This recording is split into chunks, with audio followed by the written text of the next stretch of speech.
future that grows ever closer, the fate of our Earth will lie in the hands of one man, a solitary warrior of great courage.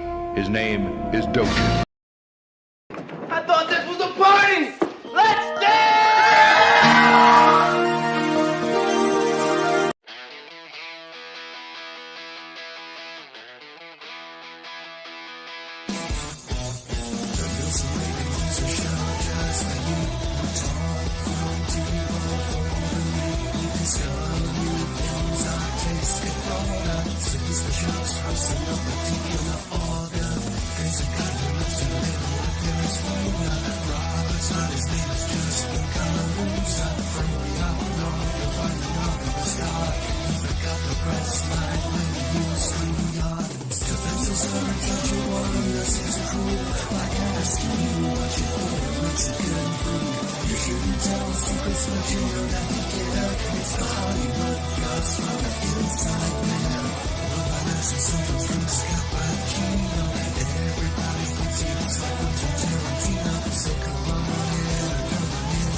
Hello, hello, hello. It's 10 o'clock on Tuesday, and you know what that means. It's time for the Nielsen ratings. A special thank you to my ladies from my house, the event that I went to on Saturday. I'm talking about Alicia Eyo and all of the rest. You guys were amazing. Good to meet you. And so I'm here with my co-host, Stupenzo, who's on the road at the moment. Where are you? I'm not on the road. I'm just still out of town. How's it going? I'm in front of the bookcase. How you doing? Hang on, but you said you're out of town. Yeah, I am. This is not my house. Out of town and in front of the bookcase. This is Megan's bookcase. See, my bookcase is in a different house. Oh, yeah. You said, you didn't say, I thought you meant your bookcase. So there was a chance I was going to be on the road today, but I'm leaving tomorrow. Heading back. I thought you'd graduated from basement to bookcase. So it's one level up in the house. I'm thinking that I might be able to pick up another AC unit on my way out of here. So I might be back in the man cave before you know it. Okay. Blue Collar Loser is waiting for a $300 oil change and alignment. Ugh. Yeah. So he may be late. Natasha is in the chat. Hey, Lance, it was great to see you on Saturday. My guests can interrogate me about that later. Let's bring them in. We've also got the inside man. Paul. Good evening. How are you? And from the Northern Waste, beyond the wall, where people only speak in 7 dialects, it's the Northern English Bastard. Finally escaped the crack house to make it here just in time. How you doing? Yeah, I'm all right. You're almost at 800, right? But sorry. What? You're almost at 800, right? You're almost at 800 subs, right, Luke? Am I 800 already? Let's have a look. Almost. I've been a bit busy today. When you've recorded that special secret squirrel message, your subs will go to 810 for sure. Yeah, dude, you're like 4 away. 7 down 6. 4 away. 4 subs from 800. Get this guy to 8. Okay, dude, put your link in the private chat. I'll put it up in the chat right now. Here, I'll do it. I'll put it in right now. Thank you, man. So, Stupenzo as my co-host should be tasked with these kind of menial things. So just to let people know, where my own subs are concerned, I'm getting up there. I'm just shy of 4,000. In fact, I haven't checked for a couple of days. Let me have a look. I am, hang on, my maths, 231 away from 4,000 subscribers. That's not bad. Yeah, I'm actually 4,000 away from 4,000 subscribers. Yes, but you don't have a channel yet. That would be the reason why. I rest my case. So I'll take those 4,000 subs and double mine to 8,000. As Drew Gordon says, size matters not. Well, I don't know. Natasha might disagree with you. Now, so that's a Peter Dinklage. Yeah, indeed. Let's move on. So for those people that are tuning in for the first time, we do spend half the time talking bollocks, but the rest of the time we like to try and recommend to you films and television shows, old and new, which we think might be good.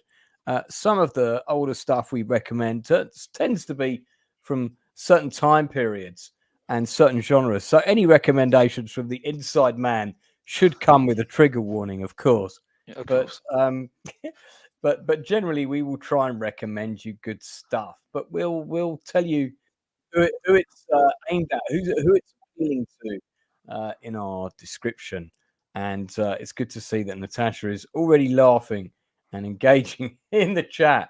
Okay, so we also have John Richards, problematic white guy. Mate, you're stealing my name. Hail all. So good to see you in the John? chat. How's it going? Blue Collar Loser is saying Luke is going to hit 1K before Christmas of 2029. I certainly hope so. Oh, that'll make my Christmas. Right in the single malt scotch. Indeed. So Stupenzo, so you're at Megan's bookcase. Is that like a Narnia type situation? It's like a tunnel from your own gaff that leads. That's right. Or... That's right. Okay, There's a tunnel that connects the two bookcases from across Texas, and I like to come here once a month or so. But yeah, I was at a pool party on Sunday, and hanging out in San Antonio. Now back here in Austin, and probably gonna hit the road tomorrow. But we've been watching a bunch of crap. We watched all of Love Island, which I will talk about on Sunday, or not Sunday. One of these Mondays. Some point when I get back in town, I'm gonna do a Stupenzo cast about it. It'll probably be like 8 hours long. There's a lot to go over, but also we've been watching a lot of Below Deck and other trash TV. Well, but I did manage to watch something pretty awesome that you might be interested in.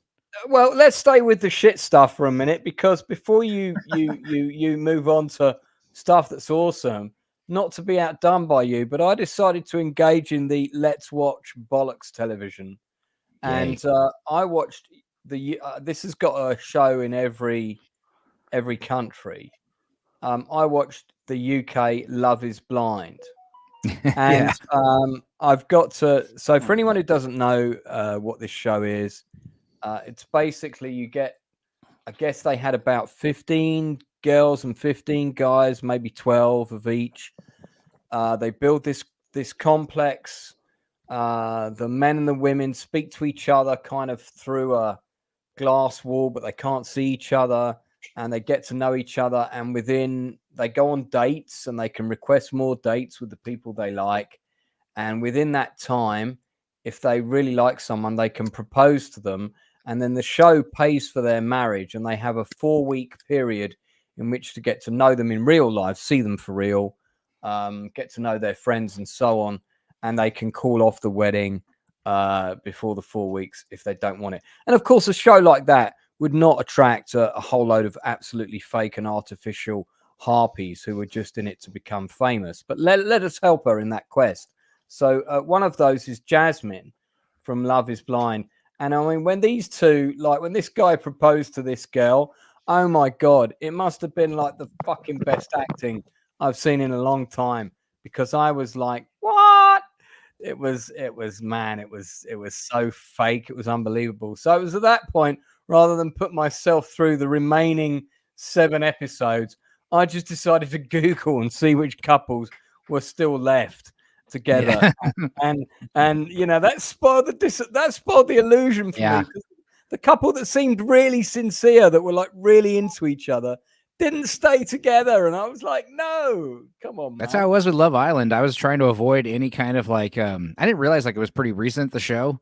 So like I would see like Pizza Hut was trending, and I'd be like, why is it trending? And I realized it's trending because of Love Island. And I'm like, oh no, because you see someone there and you realize like, oh, okay, well they made it to the end. You know, you see it's like spoilers. I don't want spoilers. I like going on this I mean, these dating shows, these reality shows, they're basically like weird social experiments. You know, they got like this Truman Show vibe. Everything's like all the emotions are heightened to like 100 because it's so rapid fire. I'd actually contradict that slightly. I think they kind of like to pose as social experiments. It's really true. You know, I mean, that's how the first Big Brother started. I mean, how much is scripted? How much is actually spontaneous? How much, you know, you don't know. It's all garbage. It's garbage TV. Yeah. And the other crap I was watching, I want to talk about this probably next Sunday on Dorkside. but briefly talk about it now. But I watched a documentary series called Worst Ex Ever on Netflix. And, I don't want to talk about specifically about that show, but just in general, that's the other thing you're noticing besides these reality shows is these documentaries, which the girls love. They love these murder documentaries, but you realize they're really messed up because they're a lot cheaper to make because you don't need to pay actors or script writers. You just get the actual victims from real crimes. You throw them a chunk of change and have them like relive the horror on camera on an interview.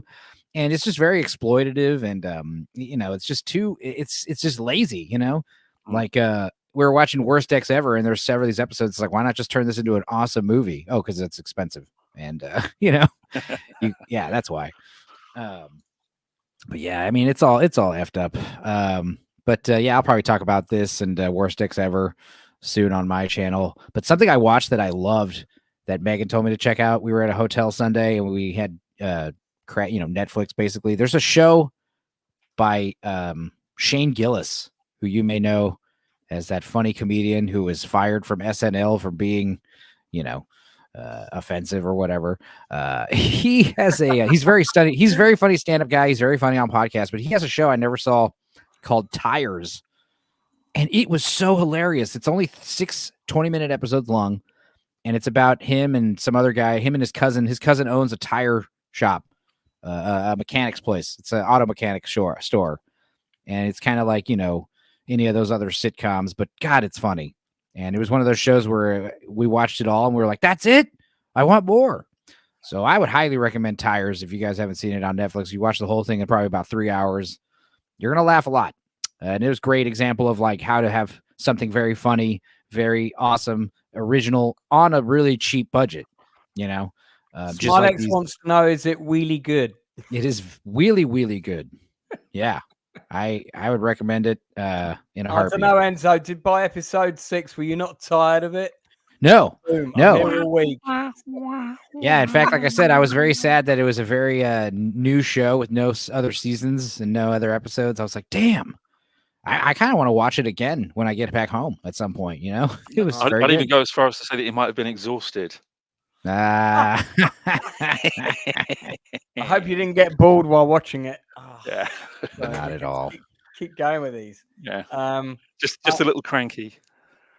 Before we dig deep into the gear shift of tires, I feel like we haven't mined Love Island and UK, whatever the show was, marriage fuck up, because like one of the things I have to say about this is when I read there was this really sort of big lovable guy, I forget his name, and this Irish girl, and they lived quite far apart, obviously. But I felt like they proper fell for each other. It felt quite genuine to me. And being an acting coach, I really was like looking for the tells, and I could spot the bullshit on other people a mile off. But these two, I felt like they fell for each other. And they did a reunion show. And you could tell on the reunion show, the guy was like really uncomfortable. And it was very clear to me that he actually proper really fell for this girl, and it proper fucked with his head. And I'm thinking, like, is there any kind of, I wonder if there's any kind of like, do you pay for the counselling after the show? That was actually the controversy, wasn't it, a couple of years ago, where one of the young lads had actually committed suicide. Off the back of which show was that, by the way? I think it was 3 or 4 seasons ago. Of Love Island.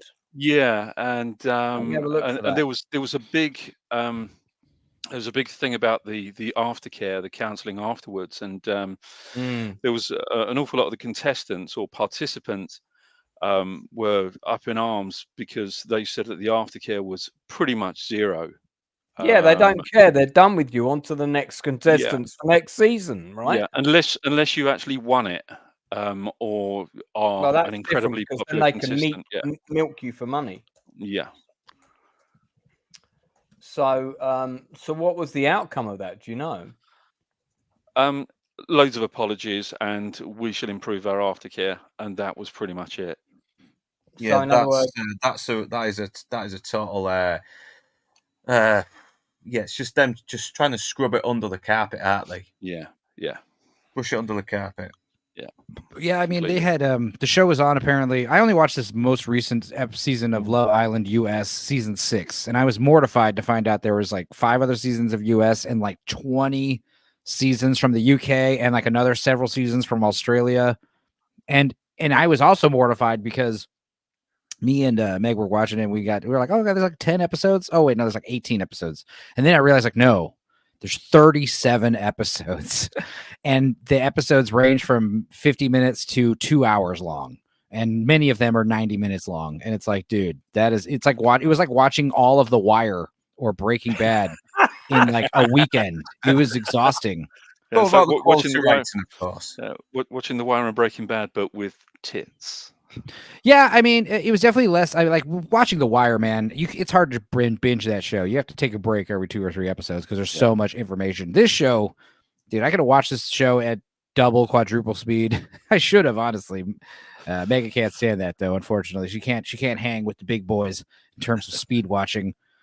Apparently, being on that show is really boring though. I don't know if you're head of a guy called Chris Williamson. He's got a really good podcast. He's had Drinker on there, Jordan Peterson, everyone, and apparently the experience is very boring because you're just waiting around in a nice little house all day, waiting for cameras to set you up, and you can't do anything until they have the cameras on. You can't do anything. Yeah. Well, apparently at the start of the day, they have a production meeting, so they hand everybody their brief. So all of the participants are given a brief in the production meeting. So everything's pretty much, set up. Spelled out. You should go like and wrestling. so and so about such and such, and you should probably argue with so and so. Right. It's They've precisely been that. talking about you. It's all that. It's like on Big Brother, they were always doing things to deliberately get the participants to argue. Yeah.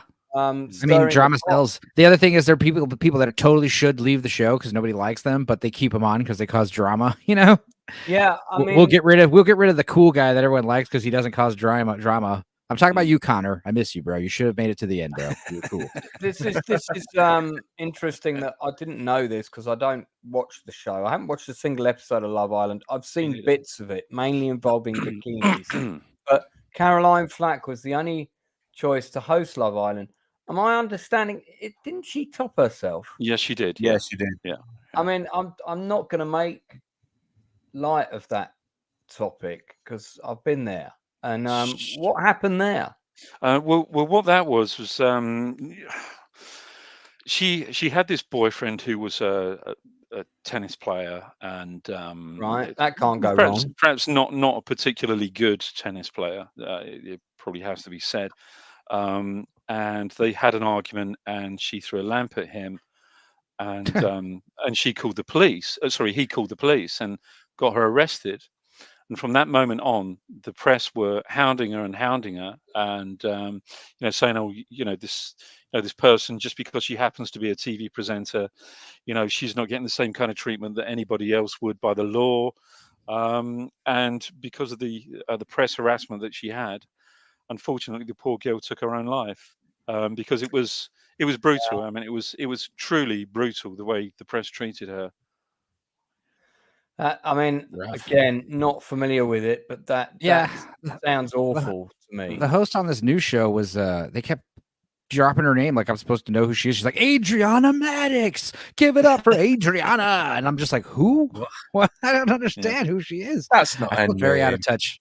I felt very out of touch with the kids today watching these shows. Comment in the chat from Natasha Swallow, who obviously is the close relative of Paul Swallow of the same name, who writes all those fantastically best-selling books about life and stuff. These reality series can affect so many young people, especially the ones that seem to get hated. They go in with the perception of fame, where actually they could ruin their life. Yeah. That's Hannah. I mean, look at Nikki from, was it Big Brother 6? Brother, yeah. She I think she topped herself as well a couple of years back. She had really bad mental problems. Or yeah, was that the older lady that kind of had that really rough voice? No, she was really young when she was on it though. She was just this very young, pretty lass with a very bad temper. Right. Yeah. Oh, Yeah. I remember Nikki with Graham, I think. blonde Nikki hair. Graham, exactly that. Nikki Yes, Graham. Nikki Graham. Yeah. Dude, Below Deck, Megan was showing me this one chef from season 8 who, she drinks and turns into a crying monster who's very belligerent. And, there's like several episodes of her doing embarrassing stuff. And, she eventually just rage quit the whole show. It's just. Yeah. Well, I have to say, what's the answer with this? What's the answer? The answer is not to make them. I think is the short answer there. That, in my opinion, I'm sure they bring an awful lot of joy to an awful lot of people, and it does enable the rest of us to sit there and ridicule these people, even though I've never seen a single episode. But Inside Man's England, Sturmfuhrer, they will be forbidden. Yeah, where you're going with this, or what's the story there? But they just I don't know. I just think it's just ghastly television. I really think I agree with you 100%. And as a general rule of thumb, I don't watch these things. I did watch one season of The Bachelor. And the one season I watched, the couple are still together. I'm so happy. Yeah, that was kind of a big bummer when you watch the reunion shows of these shows and you find out like nothing worked out. And, what's the success rate for, couples on Love Island? I doubt I'm sure it's like 0, Yeah, it is now, because apparently, and it was actually national news on all the news channels that, what's his name? The Fury bloke, Tyson Fury's brother, split up with one of the girls that he met on Love Island. Right. So, and apparently it was big news. Hang on, how does that couple breaking up make it definitive news that no one survives Love Island? I'm missing the. I think that was kind of that they were sort of like the last best hope. Not that I have my finger on the pulse or anything like that, but I believe that they were the last best hope for, a successful couple that have actually come out of the show. We're only 23 minutes in, and this clearly is the best episode of the Nielsen ratings. Not even be close yet, because we only scratched the surface of Love Island. No, I'm just kidding. But what's crazy about the show though is like, not only is it like, very like Natasha was saying, you get people who go on the show specifically because like it'll make them Instagram famous now. Yeah. And you have this one girl who got like millions of followers after being on the show on Instagram, and then you've got this other girl who's like, she goes to the reunion and she's like, I was shocked to see all the comments about how people just hate me. People don't like me at all. I thought I was cool. I thought I was funny. And it's like, it's like I said, it could be very humbling or disorienting or maddening. It could make you go through a psychological break if you realize all of America hates you for some reason. It's funny. You get a sense of that just like by appearing on one night of open bar on Drinker's channel, and then looking through the chat. I got loads of fucking horrible comments. Don't get me wrong, I've got loads of nice comments. In fact, I've got more nice comments than nasty. But those the nasty ones that affect you, though, isn't it? It's like there's always none of them. I didn't insecurity, isn't there? I actually you have to ignore the hate. No, I didn't ignore them. I didn't ignore them. I said hello to all of them, even the really horrible ones. I said, that's fine, man, if you want to think that. The funniest kind of most vitriolic was a guy from Denmark who said, I apologize on behalf of the Danish people for Lance being half Danish, to which I responded, Skål, which is cheers in Danish. You've got to be the bigger man, though, don't you? If you want to put that comment and make yourself look a really big peni, that's up to you. But, I was... for every one of them, there were 4 that were like really nice or something in my inbox. So I don't care. It's just like people in an audience go to see a concert. Some of them like it and some of them don't, But I think the problem is if you're engaging in something like that, be it a YouTube channel or Love Island, and you are in the psychology of depending on it to sustain you somehow. And this is a warning for fellow YouTubers as much as it is for Love Island contestants. If you buy into that too much, not only is it not healthy for you, but it will also change you as a person, because what will happen to you as a person is your mission and your objectives socially will all become about feeding ammunition to that goal. So, for example, using a completely fictional scenario here, if you're a YouTuber and you buy into that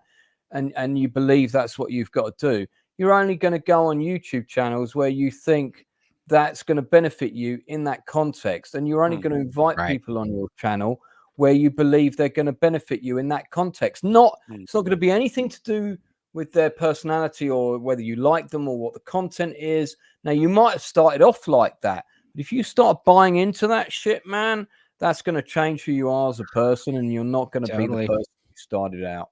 I'll give you a quick kind of impression of the fakery of Love Island. Not, like I say, not that I've ever seen a single episode. I've seen snippets, and there's a reason why I've only seen snippets, and that is that I know somebody very, very well who happened to have his music on maybe, I think, 5 seasons, pretty much every episode for 5 seasons. So he's had his songs played on those episodes for 5 seasons. So did pretty well out of it.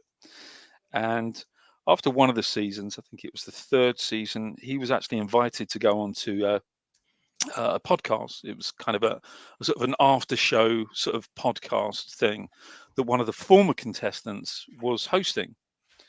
And so he got into the studio, and he was, it was really kind of, this lad is a smashing lad. I mean, a really, really smashing lad, and a very, very talented musician. And he's gone in there all sort of full of beans and everything, and very enthusiastic and quite pleased to have been invited onto this podcast show for ITV. And he's got there, and the guy who was the former contestant, who portrays himself as this really wonderful, upbeat, funny, kind of slightly Essex boy, thick as shit kind of character. And he said that he was an absolute arsehead. There was nothing endearing about this lad whatsoever. And he said he was completely into himself, not interested in anything that this guy that I know had to say. And pretty much blanked him right up until the point the mic was on. Then he would speak with him, and as soon as the mic goes off, during the breaks and what have you, he would blank him again. Nothing, no interaction whatsoever. And he said it was awful. He said it was truly, truly an awful human being. But yeah. And how long did it take for you, I mean, your friend, to recover from this experience? He's got thick skin, and water off a duck's back, that kind of stuff. But it's just that they like to portray themselves as being these ultra humorous, very very nice, likable types of people. Not all of them, it has to be said, but this one who has made a fairly decent name for himself in the media and guesting on various game shows and other nano celebrity type programs that feature panels. He's made a fairly good living for himself. But pretty dreadful. And I do have some from family experience X Factor stories as well, but I'll tell you those after. Well, we can always circle back to those, but I think we should not deviate too much from our program and our regular program, and jump into our first discussion of of the week. Is it a recommendation or is it not? Let's talk about Terminator Zero, the animated show from Netflix. 8 episodes, between 25 and 30 minutes per episode, based on, of course, the script by James Cameron and Gail Ann Hurd. Did I mention Gail Ann Hurd's coming on my channel later this month? Yeah, it's 25th, isn't it? No, you haven't. Every time I say that, you're supposed to say, yes, you did. So we'll practice. Tell us that again. Yeah, tell us more. We'll practice that again before the end of the stream. Anyway, so this is based on that world. Terminator Zero is a spin-off parallel series that tells the events of Skynet taking over the world from the perspective of characters in Japan, and it's an animated show. Has everybody seen it? No. I'm 2 episodes left to go into. Oh, episode 7 is the one that up to then you might be thinking, what is this? And then episode 7 is the one that changes everything. And I'm so glad that Blue Collar told me that, because by episode 5 I was almost tuned out. And I stuck with it, and he was right. So let it not be said that our drunken Uber driver has revelations of his own to tell us. See what I did there? So is it just me and Northern that have seen this? Yeah, I think well, so. if they're not speaking Italian and there aren't any spaghetti western style shootouts, then I'm out for definite. There are some spaghetti western style shootouts. I'm in. But they're not speaking Italian. Northern, what did you think of the show so far? I didn't hate it as much as I did Dark Fate. There are some very good ideas. I don't know. There was some parts that took me out a little bit. Malcolm Lee is a very weak character. He's the guy just seems to piss about in this VR machine while his kids are out in danger. Right now, mate, I was totally with you on that, but you haven't seen episode 7, have you? I'm reserving judgment for now. There's the Terminator is probably the scariest Terminator since the T-1000. He actually felt like a genuine threat. I would agree. Really like the Terminator character in it. Listen, episode 7, Blue is right, who's currently not texting while he's driving his Uber to the airport. Episode 7 changes everything. And that character, when you realize who he is, it changes everything. So it's very clever writing, actually. And then I had to go back and rewatch episodes 1 through 6 again, knowing what I knew. So I've seen the whole show twice. Yes, voiced by Timothy Elephant. That's correct. So it does have some pacing issues. Yeah, I would agree. What did you like about it up to episode 6? Blue? Anything? Oh, sorry, Northern. Northern, not Blue. Northern. Huh. Oh, have we lost him? I tried to watch a couple episodes. I watched like a bit of the first episode. Sorry, got frozen out. Sorry about that. Too late. Enzo's got the conch now. Hold on a sec. Well, I don't have much to say, but yeah, it was just funny because I was liking what I was seeing so far, but it's one of those things where Megan doesn't like cartoons, especially cartoons that are in Japanese. We weren't watching it on Netflix. I watched it in English. Why? Yeah, it is in English in Netflix, but technically it's originally Japanese, I think. Yeah, but in UK they show they prioritize it with English subs first. I mean, you can watch it in Japanese if you want, but it's already in English in the UK. Right. Yeah, on Netflix you watch it in English, which is funny because we have Netflix, but I don't know why. I just choose to watch on the high seas just because it's better interface. Yeah. Anyway, but yeah, I mean, like I said, it's one of those things where I figured I'll watch this when I get back home. But yeah, it looked cool, and I'm hearing good things.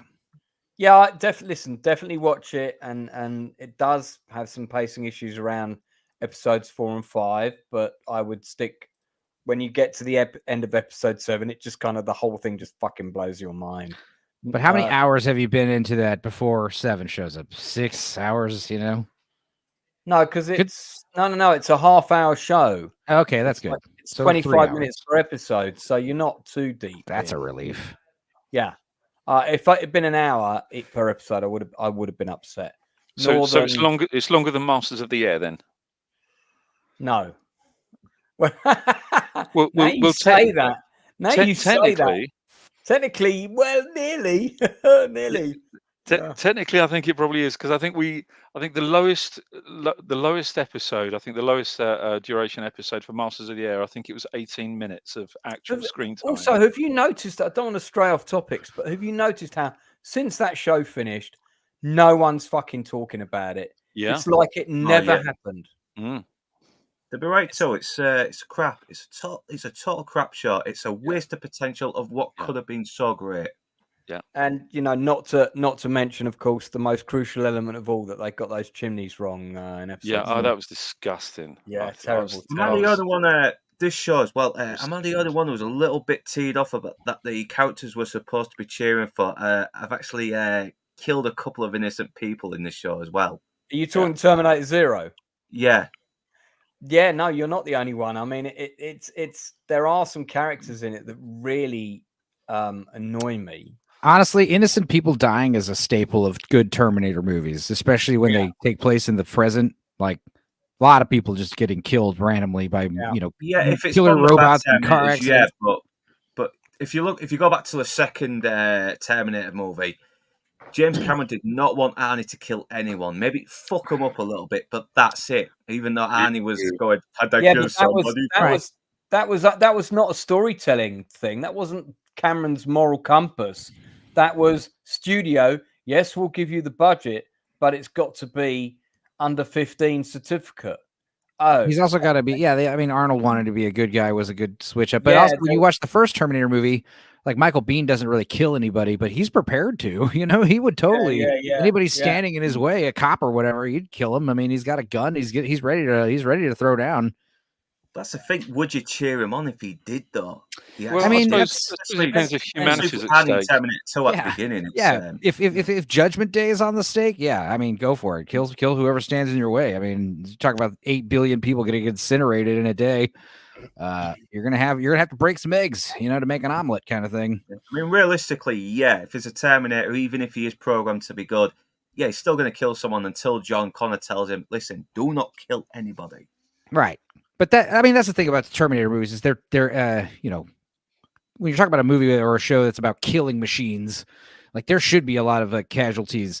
It's what that's what I love. I don't mind the Terminators exterminating people because they're programmed. They see human as a threat. Yeah, I mean, I could totally see like human soldiers, for the resistance having to, still kill some people because they're, not playing ball or they're right in the way. And it makes the series so much more darker. Terminator should, kind of like Warhammer, like it's just more hardcore than your typical show. It's just heavier. I mean, when you talk about just what Terminator's about, it's just heavy, and that's something that I'm excited about this show. I just want a show to actually grasp that heaviness, the fact that we're all living like rats in the future, constantly being hunted by killer machines. And it should be super hardcore, like rated R, violent people getting killed, dying, a lot of people dying, violence. It's just kind of a staple. It's war. There's going to be casualties, innocence, collateral damage in war, especially when you're talking about the great, war of the machines that exterminates like 80% of the population. That's why it's still like the Sarah Connor Chronicles, because Sarah Connor, whenever she's trying to track down the guy who's making the next Skynet, she actually goes out of her way not to try and kill him because she's learned from her experience with Miles Dyson. But when you meet Carl's brother, I forgot the name of the character who was Kyle Reese's brother, but he's ruthless. He goes out and kills the guy who claimed he invented the new Skynet or whatever in that show. Right. He's like, Kyle Reese, and I kind of like that. Well, I understand, like that's how all the Terminator installments have been. The good guys don't kill innocent people, but that's one of those things where if you change that, like it's not like making Batman kill people, where it's like that rubs people the wrong way. I think Terminator is just such a much more hardcore series that I would be open to that. I mean, it just depends on how they're killing, who they're killing, and how and why. I'm sure. I mean, just like Terminators, getting into a car chase on the freeway, like Arnold might, accidentally, kill someone in some car accident. You never know. I mean, people inadvertently getting killed because he's bringing the T-1000 to them. Like, I mean, isn't Arnold technically responsible for that in some way? Well, where this show is concerned, as the one person on the panel who's seen the whole thing, without trying to get into too many spoilers, I will say that people die by the thousands in both timelines, present and future. And it is a show of two halves. On the one half, it is a show that definitely encapsulates the gritty feel and violence of the original 1984 movie. And then on the other half is it goes very cerebral and asks a lot of kind of that whole is humanity a threat to itself question, which, you know, boils right down to early films like the Forbin Project and all that kind of stuff. But it does it well. Whether it blends those two successfully 100%, yeah, I would say not completely, but it's a really good effort. If this had been live action, it definitely would have been the third best movie without a doubt. I mean, if it's as good as part 3 and better than everything that came after 3, you know, that's good. You know, I think a bit of rewriting would have really made this great, look, because there are still some very good ideas, and like you said, it's got that great brooding tone of the first one, which was very sadly being missed in since 1984, obviously. Well, since, you know, I bring this up all the time like a broken record, but what are you guys' thoughts on this just being like a really intense 2.5 hour movie instead of a, you know, whatever 4 hour I actually think that if someone took all 8 episodes of this into an edit suite, they could probably cut a really good 2 hour 20-minute animated film. Yeah, you could do that. Blue Collar Loser for the streaming. Yeah, Blue Collar Loser just brought up a good point.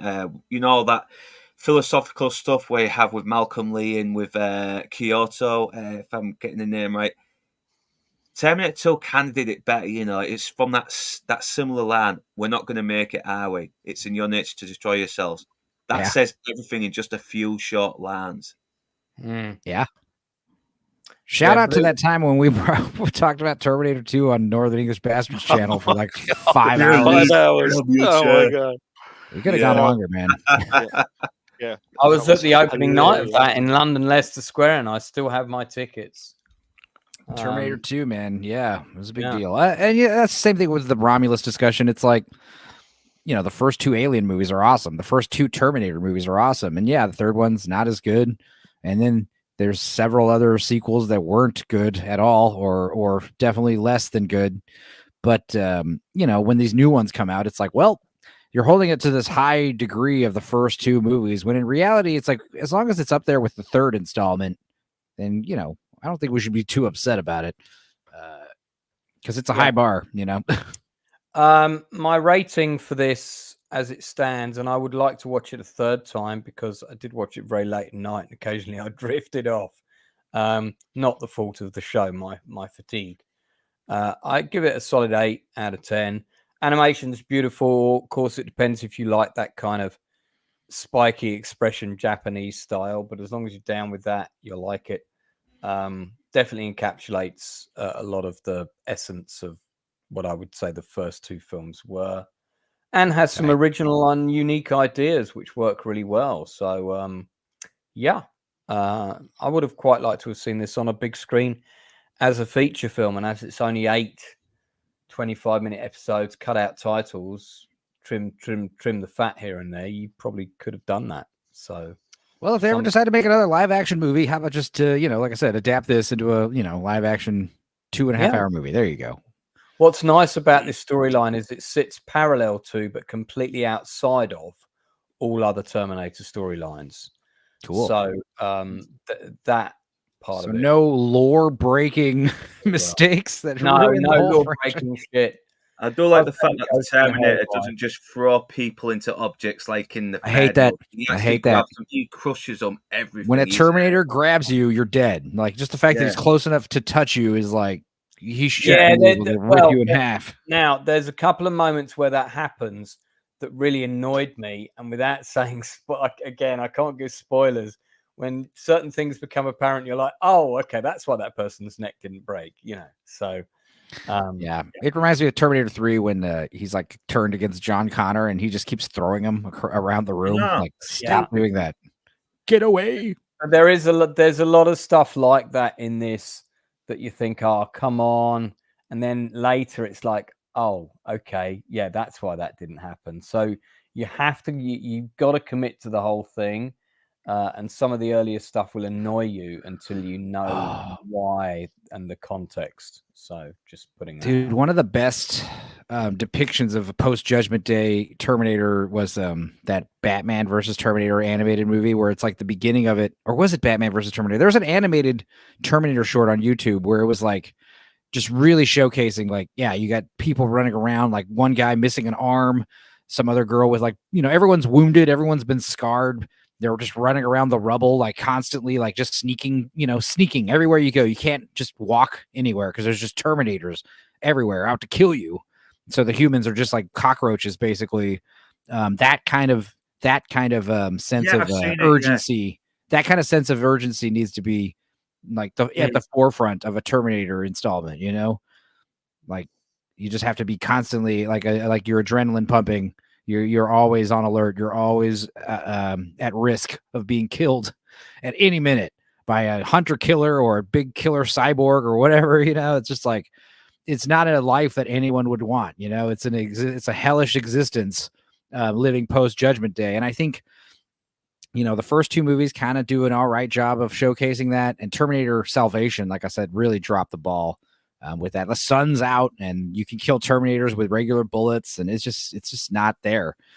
There has to be this sense of like loss, and you know, everything is ruined, and you know, what did we do to deserve this? That needs to be at the back of every thought in the movie. You know, every process needs to have that kind of messaging. You know, yeah.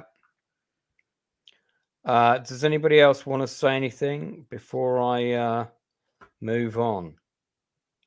No. Anyone? Bueller? No, still got anyone? To actually really have a proper opinion on it. Yeah, well, we can cover it again next week. I have no issue doing that whatsoever. Okay, I'm going to pick the first of my oldie films. Let's watch a trailer for this.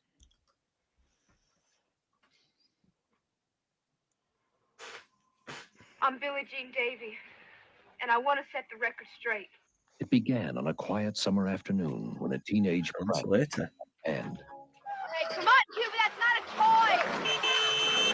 Mr. Pod, I'm here to collect $608.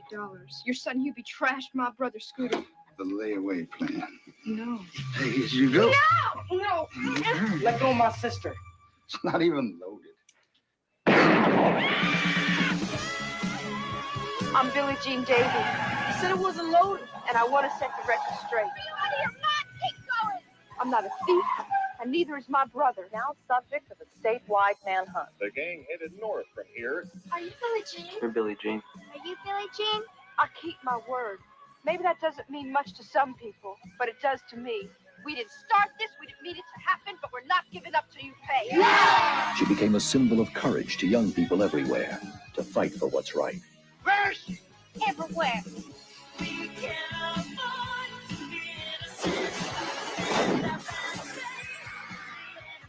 You're getting too famous.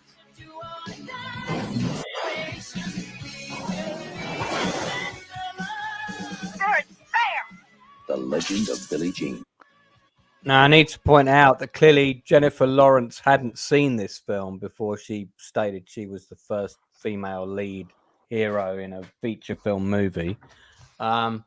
Yeah, this is The Legend of Billie Jean. Came out in 1985, went straight to VHS in the UK. I think it might have had a very limited cinema release in central London. It had a general cinema release in the United States.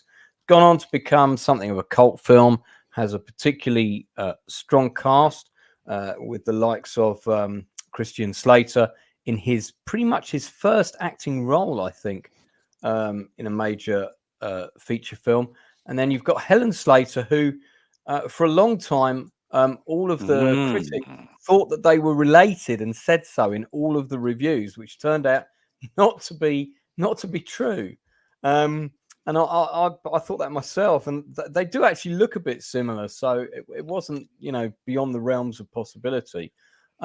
Also in the film is Keith Gordon, who some people may know was my mentor for a while when I was in Hollywood. He would read my scripts and give me feedback. He's now writer, director of some note, has done a number of really great films, including the fantastic World War II drama A Midnight Clear, which I'm going to be breaking down on the channel in the near future. You've also got Richard Bradford in a supporting role, who many people will remember is the double-crossing cop in 1986's The Untouchables. And then you also have Yeardley Smith, who is the voice of Lisa Simpson. Yeah, I remember. Yeah, indeed. As well as Peter Coyote from E.T., kind of playing the sympathetic cop. Basic premise is that the kids are all partying down by the lake, and one of the older kids damages the leading character's brother's bike. She goes to seek compensation from the father. The father tries to sexually assault her in the course of the brother defending her. This guy is actually shot. Of course, that's propagated by the press in a completely inaccurate way.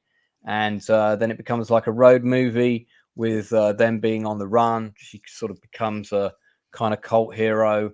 While in the meantime, while the abuser profits off her name and starts like selling T-shirts with her name on the shit. It's a really cool film. It's got a good soundtrack. It's very, very 80s. But, you know, as we know, Inside Man loves 80s films. And it's really well acted. And, yeah, I liked it. I really had a soft spot for it. Nothing to do with Helen Slater, of course.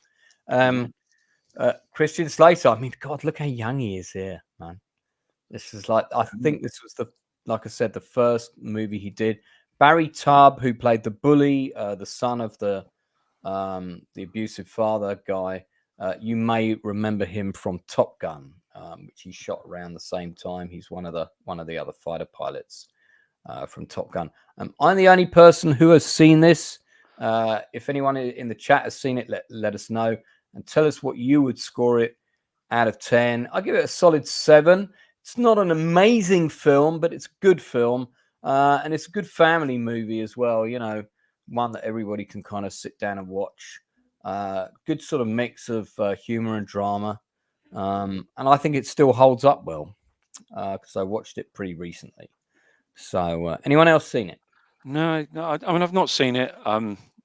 I'd certainly give it a go if it's got Helen Slater in. But my kind of family movie is things like Black Christmas. It's my favorite family movie. Well, yeah, very, very family movie, mate. Well recommended. Well, I did see that when I was 8. So I mean, I do think that Peter Coyote is a massively underrated actor. I love him. Yeah, if you haven't seen it, he's in I don't know if people remember, but towards the end of the 80s, kind of from the middle 80s onwards, there were a lot of 2-part true story drama crime films that came out. They had that kind of Hallmark thing quality, but they went straight to video, and they were often available in the UK at video stores, and they were quite popular rentals because, you know, true crime murder stories and all that. And he played this teacher in one. I'll look it up on his IMDb, and God, he was absolutely terrifying in that because he was really psychologically manipulative, and he murdered this woman and her 2 kids. And it's a true story. I think the woman was called Susan Reinhard, and the 2 kids' bodies have never been found. Really chilling story. And I was always used to seeing him play these kind of good guy, family men characters, and to see him sort of play this narcissistic, manipulative serial killer was, you know, quite the change. He is a very underrated actor, and he's done a number of other good roles. You go on his IMDb, 90% of his film credits are usually worth seeing, and this is one of them. So I'll get you the name of that movie as well in a second. Well, I agree. I mean, he is. You know, I've always thought that he was an underused actor. I mean, tragically underused, and he's brilliant. He's a brilliant actor. Yeah, really good. Really good. That's Yeardley Smith, everyone, who does the voice of Lisa Simpson. She's also in what was it? As Good as It Gets, and a couple other good ones. City Slickers as well. She's in that. Oh, right. Yeah. When Blue Collar puffs his cheeks out, there is a resemblance. So, you know, to his childhood photos. How old was she there, Lobby? Bloody hell, she must be really young. No, not that young. I think she was, because she's 40. one of those. She's 40. No, she was. I mean, you can look it up on IMDb, but I think she was probably about, when she did this, she was probably about 19 or 20, because she was one of those people that looked really young but was much older than her age. So yeah, she probably was 40 then. No. 40. Richard Bradford, sadly no longer with us, who plays there's Keith Gordon. I had a good chat with him about this movie, actually, and he said it was really fun to work on it. Dean Stockwell, sadly no longer with us. I love him. Yeah, he was very underrated as well. I felt he was not embraced enough by Hollywood, really. Yeah, he always got cast as shady bad guys, but I think he got to show he could act as well in Quantum Leap, where he actually was a good guy in that one. I think Blue Velvet was just well. Oh, that is a crazy film. That Oh man.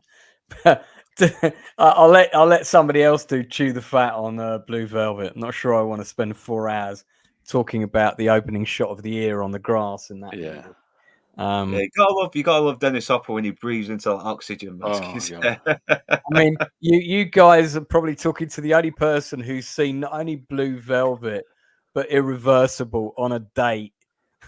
I mean, can you imagine less inappropriate date movies? Oh my god. Natasha's signing off for the night. Thanks for checking in, much appreciated. You can catch up the rest of the stream later. Thanks for joining us. It will stay on the channel.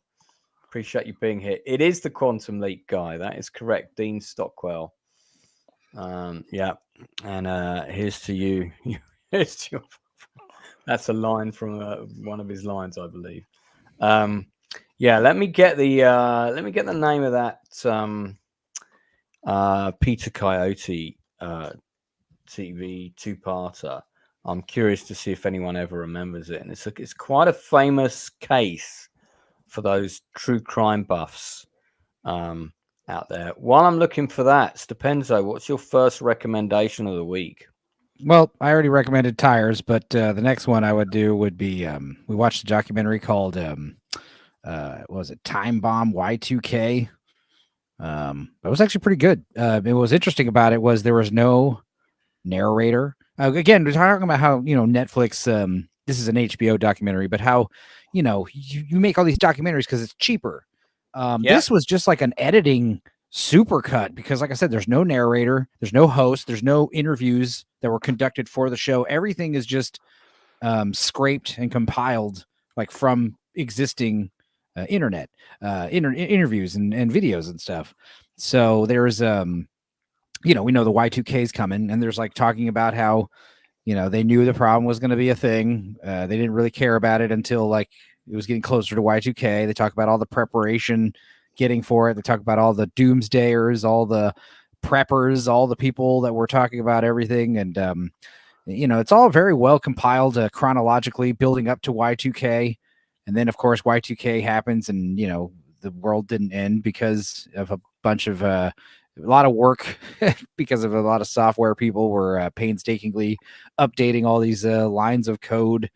But what was really cool about it was they talked about an interesting point, how like Y2K really, I think, made everyone realize like how connected we are. It was like one of the first times we realized like, we're all, we're all celebrating this New Year's, not just because it's the year 2000, but also, this disaster didn't happen and it was going to affect everything. And it was like one of the first times where everyone was just kind of, it was like peace on earth for a brief period of time, almost. But yeah, it was a wild documentary. And like I said, there was no, no narrator to guide us on what we were supposed to be feeling or anything. It was just, like I said, a compilation of just random videos and interviews put together by a really good editor. And it was a very fascinating documentary. It was one of those things where we just put it on just as background noise, and then next thing you know, we're just like 100% invested. It was good. It was really cool. HBO documentary, Time Bomb Y2K. I would recommend that one. It was fun. Okay, so that's on HBO. Correct. Northern, what's your first recommendation? this week? Well, there's one I didn't get to mention last week because we already mentioned a lot, but it's They Live with Roddy Piper. Oh, mate. Well, that's an instant. I used to have the poster for that behind me. Critical Drinkers got it now. Yeah. Boom. Original UK cinema quad. I probably could have sold that for a fair bit of money, you know, but can't put a price on friendship.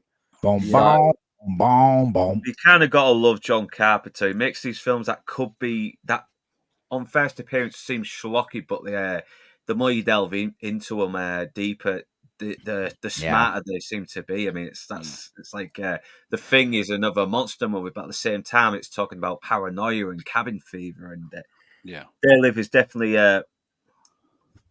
What the hell's Big Trouble in Little China trying to say? Yeah, it's trying to say ball with many eyeballs is not be poked. Yeah, all Chinese people shoot fireballs.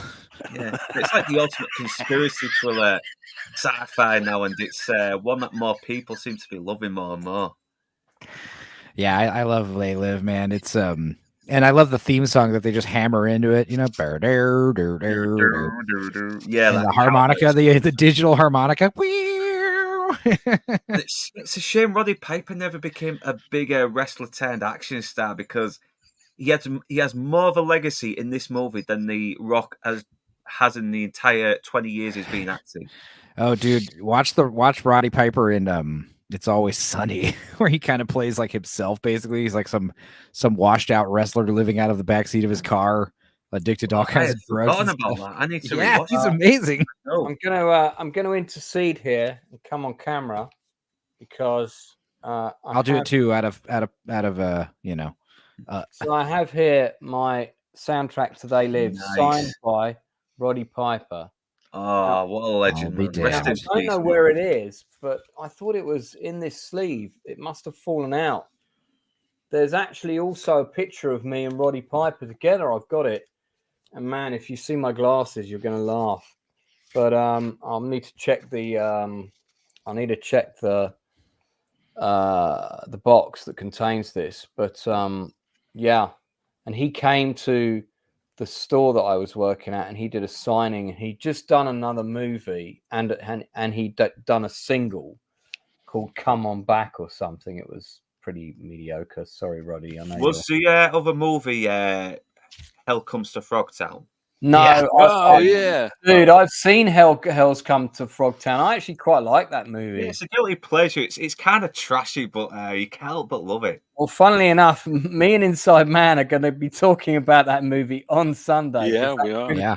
That's within the parameters of our Sunday stream. Right. Yeah, me and Gord King watched that for WeWatch. Dude, Gord was blown away about how much he loved that movie. Gord was like, I actually like this movie. Yeah. That's a really good WeWatch, actually, Enzo. I really, really it, good. Yeah, I was laughing my ass off. And God, the bloody nudity on it. It's like, we need more films like this again. We don't.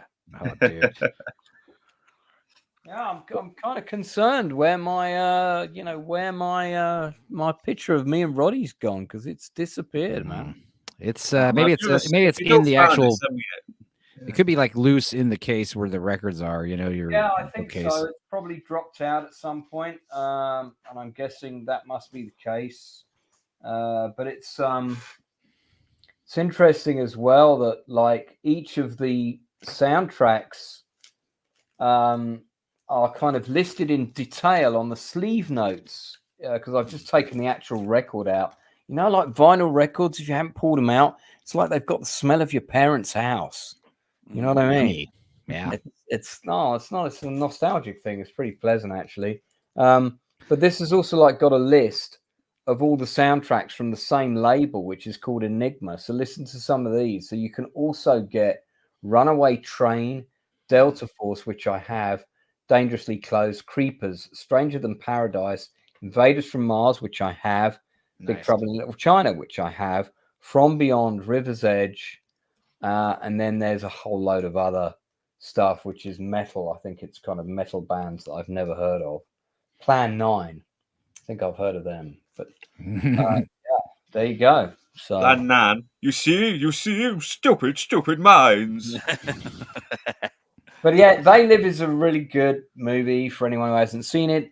Basically about aliens taking over the Earth, and they make us see the world differently. And if you put on the right glasses, you're going to see the world as they do. Yeah. You've got to watch the South Park. You got to watch the South Park clip where Timmy and Jimmy are having a cripple fight, and it's animated over the actual fight scene from They Live. Oh yeah, it's great. Oh, that's Funny enough, I did not know that, but that's one of my favorite. That's one of my favorite South Park episodes. Yeah. Timmy's upset because a new handicapped boy has shown up and taken away his steam because he does stand-up comedy or whatever. Mm-hmm. It's so wild. It's so wrong, but God, they actually do make it painful as well, the fight scene. Not just in They Live, but the South Park episode. So, yeah. So good. Yeah, I think in They Live, they choreographed that fight scene themselves, didn't they? Because Roddy Piper is wrestler, right? Yeah. Yeah, and I think Keith David was a boxer as well, wasn't he, before he became an actor? And apparently Roddy Piper had a bit of a hard time on it as well, and because he was struggling with his acting, and people were giving him shit because they saw him as another jock wrestler trying to act, and Keith David was like the only guy that was trying to help him out. And if that's true, God bless Keith David. He's awesome. That's for doing that. Well, I actually asked Piper when I met him, what was it like to work with Carpenter? And I'll never forget his answer because I wrote it down. And he went, well, yeah, that dude's pretty far out there. I was like, okay, that doesn't tell me anything, but all right. Okay. It tells me more now than it told me then. So, yeah, I'll give credit to John Carpenter. He never takes himself too seriously. You watch his commentaries with Kurt Russell. He has no problem taking the piss out of his own movies. It's kind of endearing. Yeah, the new music he's been making is awesome. I had a message. Oh, yeah, great musician, mate. Soundtracks are awesome, man. He's got a new song called "My Name Is Death" that he did with his son. It's dope. Yeah, he's better than Big Trouble in Little China. I tried to get him to come on my channel, and it was a no. But I generally don't tell people about the no's. But he actually wrote to me and was really lovely. So there you go. Well, it was funny, wasn't it? After the Charles Band interview, he said that Charles Band had said that he was actually going to dinner with John Carpenter that evening. Yeah, that's right. I'm off to Johnny Carpenter's house tonight. I'm going to have dinner with him. I'll tell him all about you. And I was like, I've spoken to him before. Lucky. Maybe he'll change his mind. But one of the things I really liked about this show, this movie, and you definitely could have done a TV series of this, is I loved these masks. They were really simple, but and of course they're really only designed to be horrific in black and white, not in color. And they're really effective. Like this kind of, it's almost like you peeled the face of a human off, and this is what it would look like. This is what the aliens are like. They don't look too much like aliens. They just look more like something that's human but isn't human. Yeah, I really like ghouls. Yeah. Feeding I love soulless ghouls. I like that. I like that better, to be honest. Well, I love the ending, how it just hard ends. And then I've always thought, if you ever wanted to do a sequel to a random movie, why not this one? Just pick it up right where it leaves off almost. If you could do that, where it's set in the 80s still. And the satellites are down, or, maybe a few years later after the aliens have gotten their asses kicked and, they try to come back. I don't know. Or a show. You could turn this is one of those premises you could turn into a stupid mini series. You could. Yeah. Just one season, I think. But yeah, because this is one of those shows where it's or a movie where, you've got a lot you can play with just from the premise. Yeah. And you could spread this out. You know how much I hate that, but this is one of the few times where it's sure, why not? It's interesting from this picture. This building in the back, I forget the name of it, the one with the blue stripes down the side, partly obscured by the telegraph pole. That always told me where I was in LA because I lived about 5 blocks along from this. So whenever I could see it in the distance, I was like, okay, now I know how to get home. So yeah, it's weird to think I was kind of round the corner from where this was shot, or certainly within distance, but this was filmed. I came there in the early 2000s, so this was filmed way before that. Yeah, it's a strange film in a lot of ways. Meg Foster, because the pacing of it is kind of unusual. Yeah. The action happens where the story wants it to happen, not where you feel it should. Yeah, it lets you get to know our character a bit. And even though Roddy Piper wasn't the most experienced actor, he was given enough of a backstory to make you care and relate to the guy. I mean, he's just a homeless guy looking for a job and somewhere to stay until he can get back on his feet. And he's also an idealist and who obeys the rules. And then he finds out that the world is corrupt and that breaking the rules is the only way to save it. I love that. I think the biggest problem he really had was that he was collaborating with a guy who was known for having Kurt Russell as his leading man, and he did this lead role with a Kurt Russell haircut, and he kind of looked a bit like Kurt Russell. So he did perhaps unfairly get compared as a sort of B-movie Kurt Russell. I thought he's perfectly fine in the role. You know? I mean, it was very. You can tell he's inexperienced, but he doesn't. You don't think, oh God, why is this bloody guy trying to act? He's terrible. No, I cared about this character. I cared about. I wanted him to win. Yeah, and one of the greatest lines, definitely one of the greatest lines in movie history. I've come here to chew bubblegum, kick some ass, and I'm all out of bubblegum. Put on those glasses or start eating that trash can. And for on about not seen you in the chat before, welcome to the channel. Thanks for coming in. Meg Foster is good casting in this film because she's got those piercing eyes, man. Yeah, she's a good actress as well. She's got a good way of composing herself. She's got a good confidence. Yeah, I remember when I watched this, I was working at the cinema. And so we went to see it for free in the afternoon before I started my shift, and it was quite busy. And there was like a load of students sitting in front of us, and Stupenzo mentioned that music, the dun-dun, and that really got on their nerves, and they just started like laughing at it all the time. And we ended up like kicking their seats and telling them to shut up. But I can, looking back now, I get that. This is a great shot.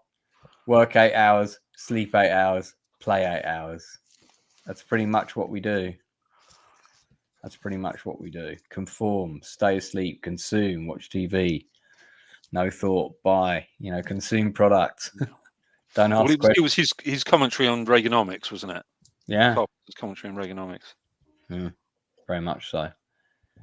Yeah, and even though this isn't just like left-wing propaganda as well. This seems very libertarian, more like. I'd agree with that. Absolutely.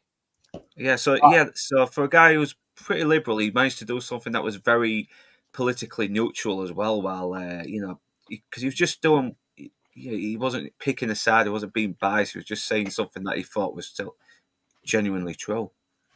It's so funny, isn't it? The magazine rack, everything's basically saying the same thing, no matter how it's packaged. Telling you the same thoughts. It's very, very clever. Marry and reproduce. That didn't work out for me. So I did the first bit, didn't do the second bit. Not for one of not trying, for all those people listening at home. What would you give this out of 10, people? Everyone's seen it, so we can all chip in. Oh, definitely 10 out of 10. That's high indeed. Stupenzo. I'd say a 9 out of 10. Obviously, it has issues, but it's just so rewarding on multiple views and just a fun watch. I love it. Inside Man. Clear 10 for me. Yeah, I love it. Absolutely love it. I'd give it a 9. I'd take one off because some of the action sequences towards the end are a little bit nonsensical. But that aside, I'll give it a 9 out of 10. Classic shot from the end of the film. Hey, baby, what's wrong? And then the movie just ends. This bit was kind of cool as well. This is a whole like another season of a TV show here. Dude, one of my favorite parts is when he goes to the bank and starts just like, to random people, it just looks like he's going on a killing spree. But there's that one person, like we already know that they have watch devices, communication devices in their watches. And he's about to shoot that one dude with a shotgun and he just disappears. That's when it's like totally steps up. You're like, oh my God, like they could teleport and stuff. Who knows what else they could do? And that's the other thing why you could do a show. Like, we're just seeing the tip of the iceberg of like their alien technology, and we know that they're like a weakling species, this is why they take over through camouflage and subterfuge, they can't actually take us on if it was like an actual war. Yeah. There you go. Do the sequel where it's just us kicking their asses and it's called They Die. There you go. Oh, that'd be good. I'd watch that. It's just literally us just like grounding them up and deporting them back to their planet. Wow, that would feel very contemporary, man. Exactly. You have lifeboats that bloody float off into the galaxy. It's Oh, hold on a second. I need an intro with a kind of really like fucked up Uber chugging along a highway, but he's here. Oh my God. Blue collar loser. Made it. Yay. Sorry, buddy. I didn't see you in the green room there. Hope you haven't been waiting too long. No, I was listening to They Live. Yeah, I mean, like you guys said, 10 out of 10. I mean, it's a classic film, and I'm shocked they haven't remade it already. Well, they haven't remade the only John Carpenter films. Actually, they've remade The Fog and Halloween. Also, The Thing. No, that was a prequel. That wasn't a remake. It wasn't. Yeah, true. It was a prequel. Wasn't a remake. And it could have been good if they'd stuck to what The Thing could do in the second film. Yeah, so much CGI. Yeah, fucking killed it. Blumhouse's the Blumhouse version of The Thing is still out there, isn't it? Right. What you mean? As in, we've never seen it? No, it's still kind of in development and pretty much ready to go. Right.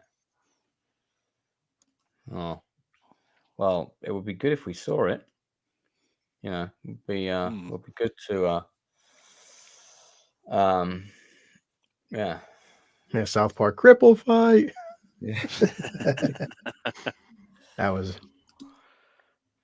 put on the head, Timmy. Well, let me see if I can get a clip of that. Because I feel we should like seen it. Even the dialogue is "you son of a," and yeah, like they there's been I would not recommend playing South Park on a stream. Just FYI. Oh, in terms of copyright? Yeah. Oh, shame, because it is on there. Mind you, it's clipped from. I'm sure you can get away with playing like 10 seconds of it. Yeah. Yeah. 10 seconds is all you need, man. I mean, yeah. Yeah, it's funny. People out there, they make these compilation videos, they show like, a split screen. They show like Did They Live or South Park. And yeah, that's why you love Matt and Trey. When these guys do parody, they do parody right. They do their homework. And the fact that they shot it exactly like that because they were fans. Dude, what about that documentary they got coming out about Casa Bonita? Apparently they bought Casa Bonita, the actual restaurant, which is like the Mexican Disney World in Colorado. God. And they have a documentary about how they're like restoring the old restaurant and how it's a big nightmare. It's basically like Kitchen Nightmares, but with the guys from South Park. It's going. I'm excited about it. It looks awesome. Comes out. That's got to be good. It comes out like in a couple weeks. I'm excited about it like crazy. Let's watch a few seconds of this. All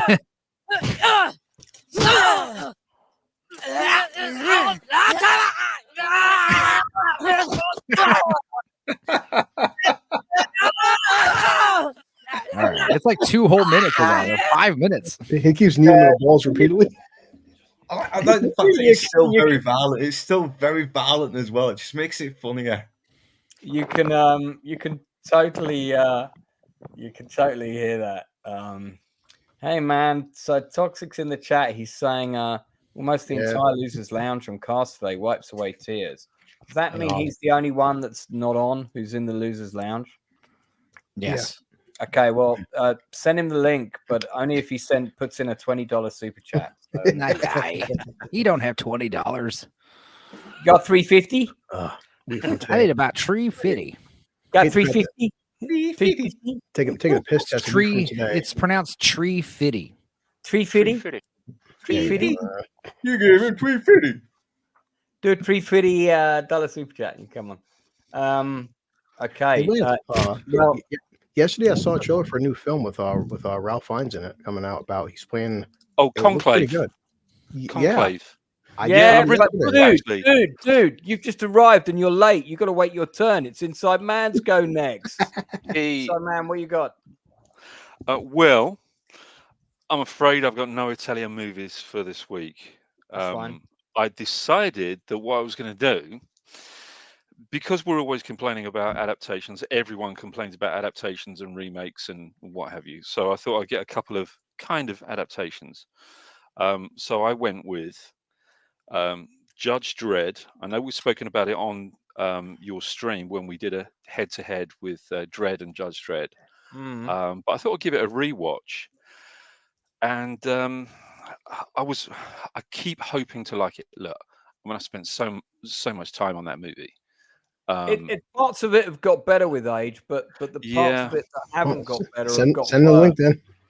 Man, I mean it's a shame because I mean it really does stink. It really does stink, and I'm sorry to say that I can't recommend it. Whoa, $20 right here, baby. Send him the link. There you go, Luke. Yeah. Sorry, carry on. But that $20 only gets you into the green room. It's another $20 to come on the screen. I'm just kidding. A second. He's at work. Yeah. That's very. He just sent $20 to be nice. Joking aside, man. Yeah, that's really, I appreciate it because no one's got much money right now. No one's got much money right now. So sorry, Inside Man. Yeah, it just. I mean, I've been wanting to like it. Since I worked on the thing, and I spent you and me both. Yeah, I mean, I was on it for 96 shoot days. I was on it for one night shoot, and that was enough. Yeah, so I had 96 shoot days, and I think 30 days in pre. So 120 days, give or take.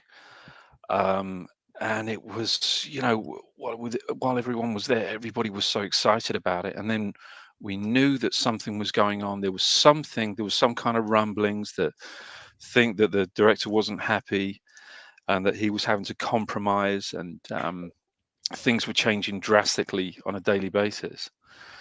And watching it again, it really makes me quite sad that it's something that had so much potential, and it really was a film that everybody was looking forward to. Yeah, I don't think you can blame Danny Cannon on this. Definitely not. Not. You're absolutely right on that one. He did have a vision for the movie, and he didn't get to make that movie. Basically, I mean, he did Young Americans before this, and that was a really good film. It's not bad. Yeah, it's all right. I think there was kind of a general consensus as it was going on, as production was going on, that everybody knew that something wasn't quite right, and there were things that were going quite drastically and dramatically wrong. I mean, don't get me wrong, it looks great. The soundtrack by Alan Silvestri is superb. Yeah. The Jerry Goldsmith, the original piece that he did for the trailer, also was very, very good. He was originally supposed to score the movie. Aesthetically, it looks really, really good. However, the city is actually closer to the city of the comics in this movie than in the later one. Yeah, it is, and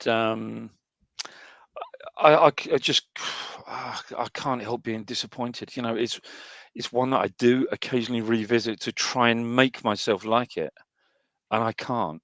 I think if they cut, I think about 10 minutes out of the end, because if you remember that end sequence where the guy suddenly goes, I'm resurrecting the Janus Project, and during that gunfight he presses those buttons and all those kind of half-formed corpses start coming out and they start moving. Yeah, the clones. Stallone massacred all of those clones, and there's all these shots of them getting blown apart and everything. You don't see that, and not only do you not see it, it's cut completely. So you've got the shot of the threat, but then the threat has no power because then it vanishes, which is nonsense. So you've done an edit on your film which has crippled it. I think I don't think the violent ending would have saved it, but I think it would have made for a more cohesive and tonally better film, because City 1, you know, they should have made this like RoboCop. It should have been an 18. Stallone shouldn't have taken the helmet off. He doesn't need to. I mean, you can see in that picture, we know it's Stallone. Yeah, we know it's Stallone. We can hear it's Stallone. You know, and his name is above the title. So I think he would admit himself that back then he's not the guy he is now, as many of us aren't. You know, and probably he had a bit of an ego, but he seems to have become more humble as he's gotten older.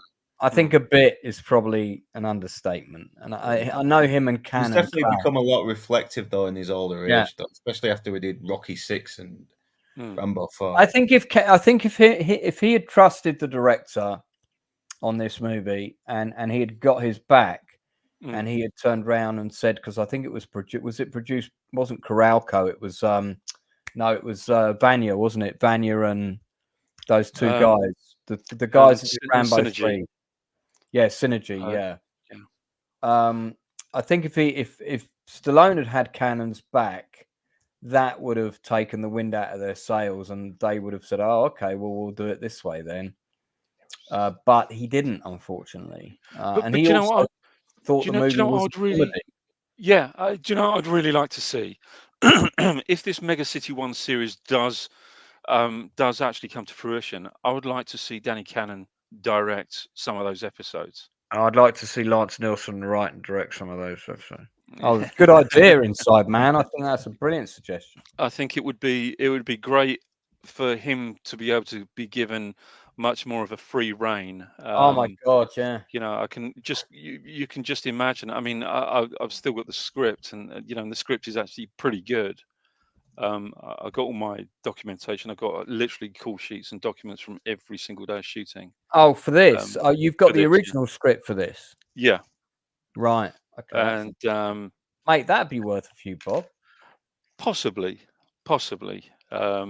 Marketed with the right YouTube channel. Yeah. you know what? I actually thought Rob Schneider was all right in this. He was all right. He wasn't like a great character or anything, but as a kind of sidekick character, he was fine. Not saying he added anything to the film, but I don't think he took anything away from it either.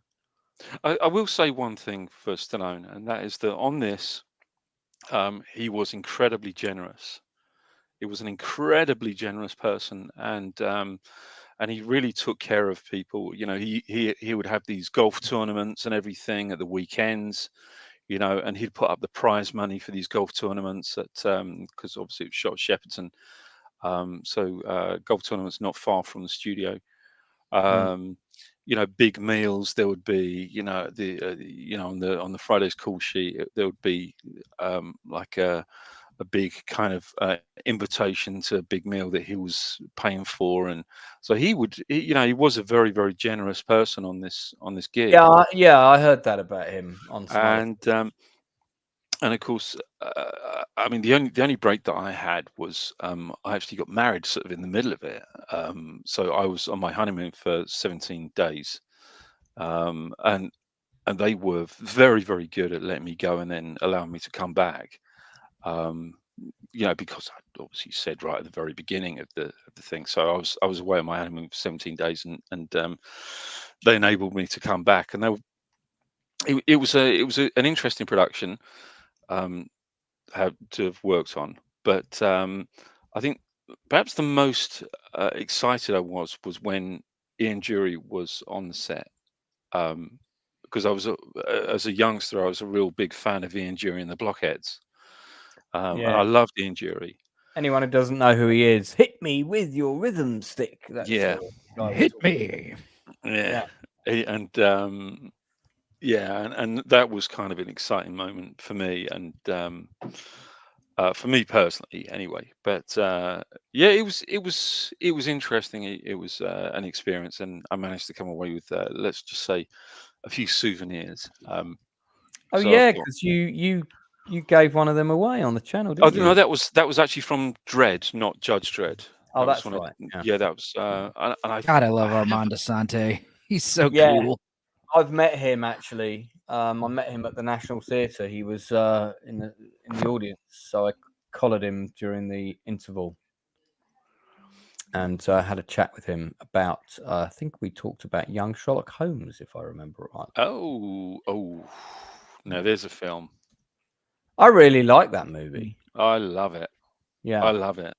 It pisses over all of the Harry Potter films. And if Harry Potter wasn't inspired in some way, shape, or form, considering that Chris Columbus was also involved on Young Sherlock Holmes. Yeah, it's way better. It's way better than It's got a great aesthetic. Yeah. Beautiful looking film and quite groundbreaking as well, I think. Yeah. But yeah, this I want to like it, and I keep wanting to like it, but I will just isn't good enough. Willing myself to like it just isn't good enough. It's the same kind of will that I have to want to like Star Wars again, but I can't. I just can't do it. Well, there's a lot of stuff in this film that's set up that's not utilized properly. Yeah, are underused, and unfortunately, it's just one of those movies that it's cool. I like it, but yeah, definitely the stink of Demolition Man and other Sylvester movies is kind of on this, because you could tell what parts, like Sly came in, take off the helmet most of the movie, add a bunch of quips, again, stuck in the 80s, still stuck in the 80s, even though like around this time that whole that kind of 80s action hero was dying out. And this movie could have been, I mean, it looks cool, it's got some great costumes and set designs and production, and you could definitely see a lot of recycled props and stuff from other movies. And yeah, it's just it's a comic book movie, but that's the thing. The idea of like elevated comic book movies wasn't so cool at the time. Prevalent. This is This is schlock. It's a good schlocky movie, I think a lot of the comic book fans, the fans of the original material, weren't so happy with this either, were they? No, they weren't. Because as soon as word got out that Dredd took his helmet off, right, everyone was really pissed off. And I mean, I think if it had happened in the film and it was minimal, I think they would have forgiven it. Like, we know what Stallone looks like, Yeah. Well, he's got the most iconic slack jaw, like when he yells and he's got his mouth does that angle thing. Like, you could recognize him. But Diane Lane was great in this. Yeah. And Armando Sante, Rob Schneider was also good in it when he starts making fun of him, like, Mr. I am the law. No, like I said, this is the one film where I actually thought Rob Schneider really suited the part and he was fine. And were you shooting this day Inside Man, on the steps, the final scene? Yeah. I was there, Shepperton, when this day was shooting, but the set that I shot on was we had it just now, let me go back, was this one, and this was like part of it was one part of the whole mega city set, which was massive on the Shepperton backlot.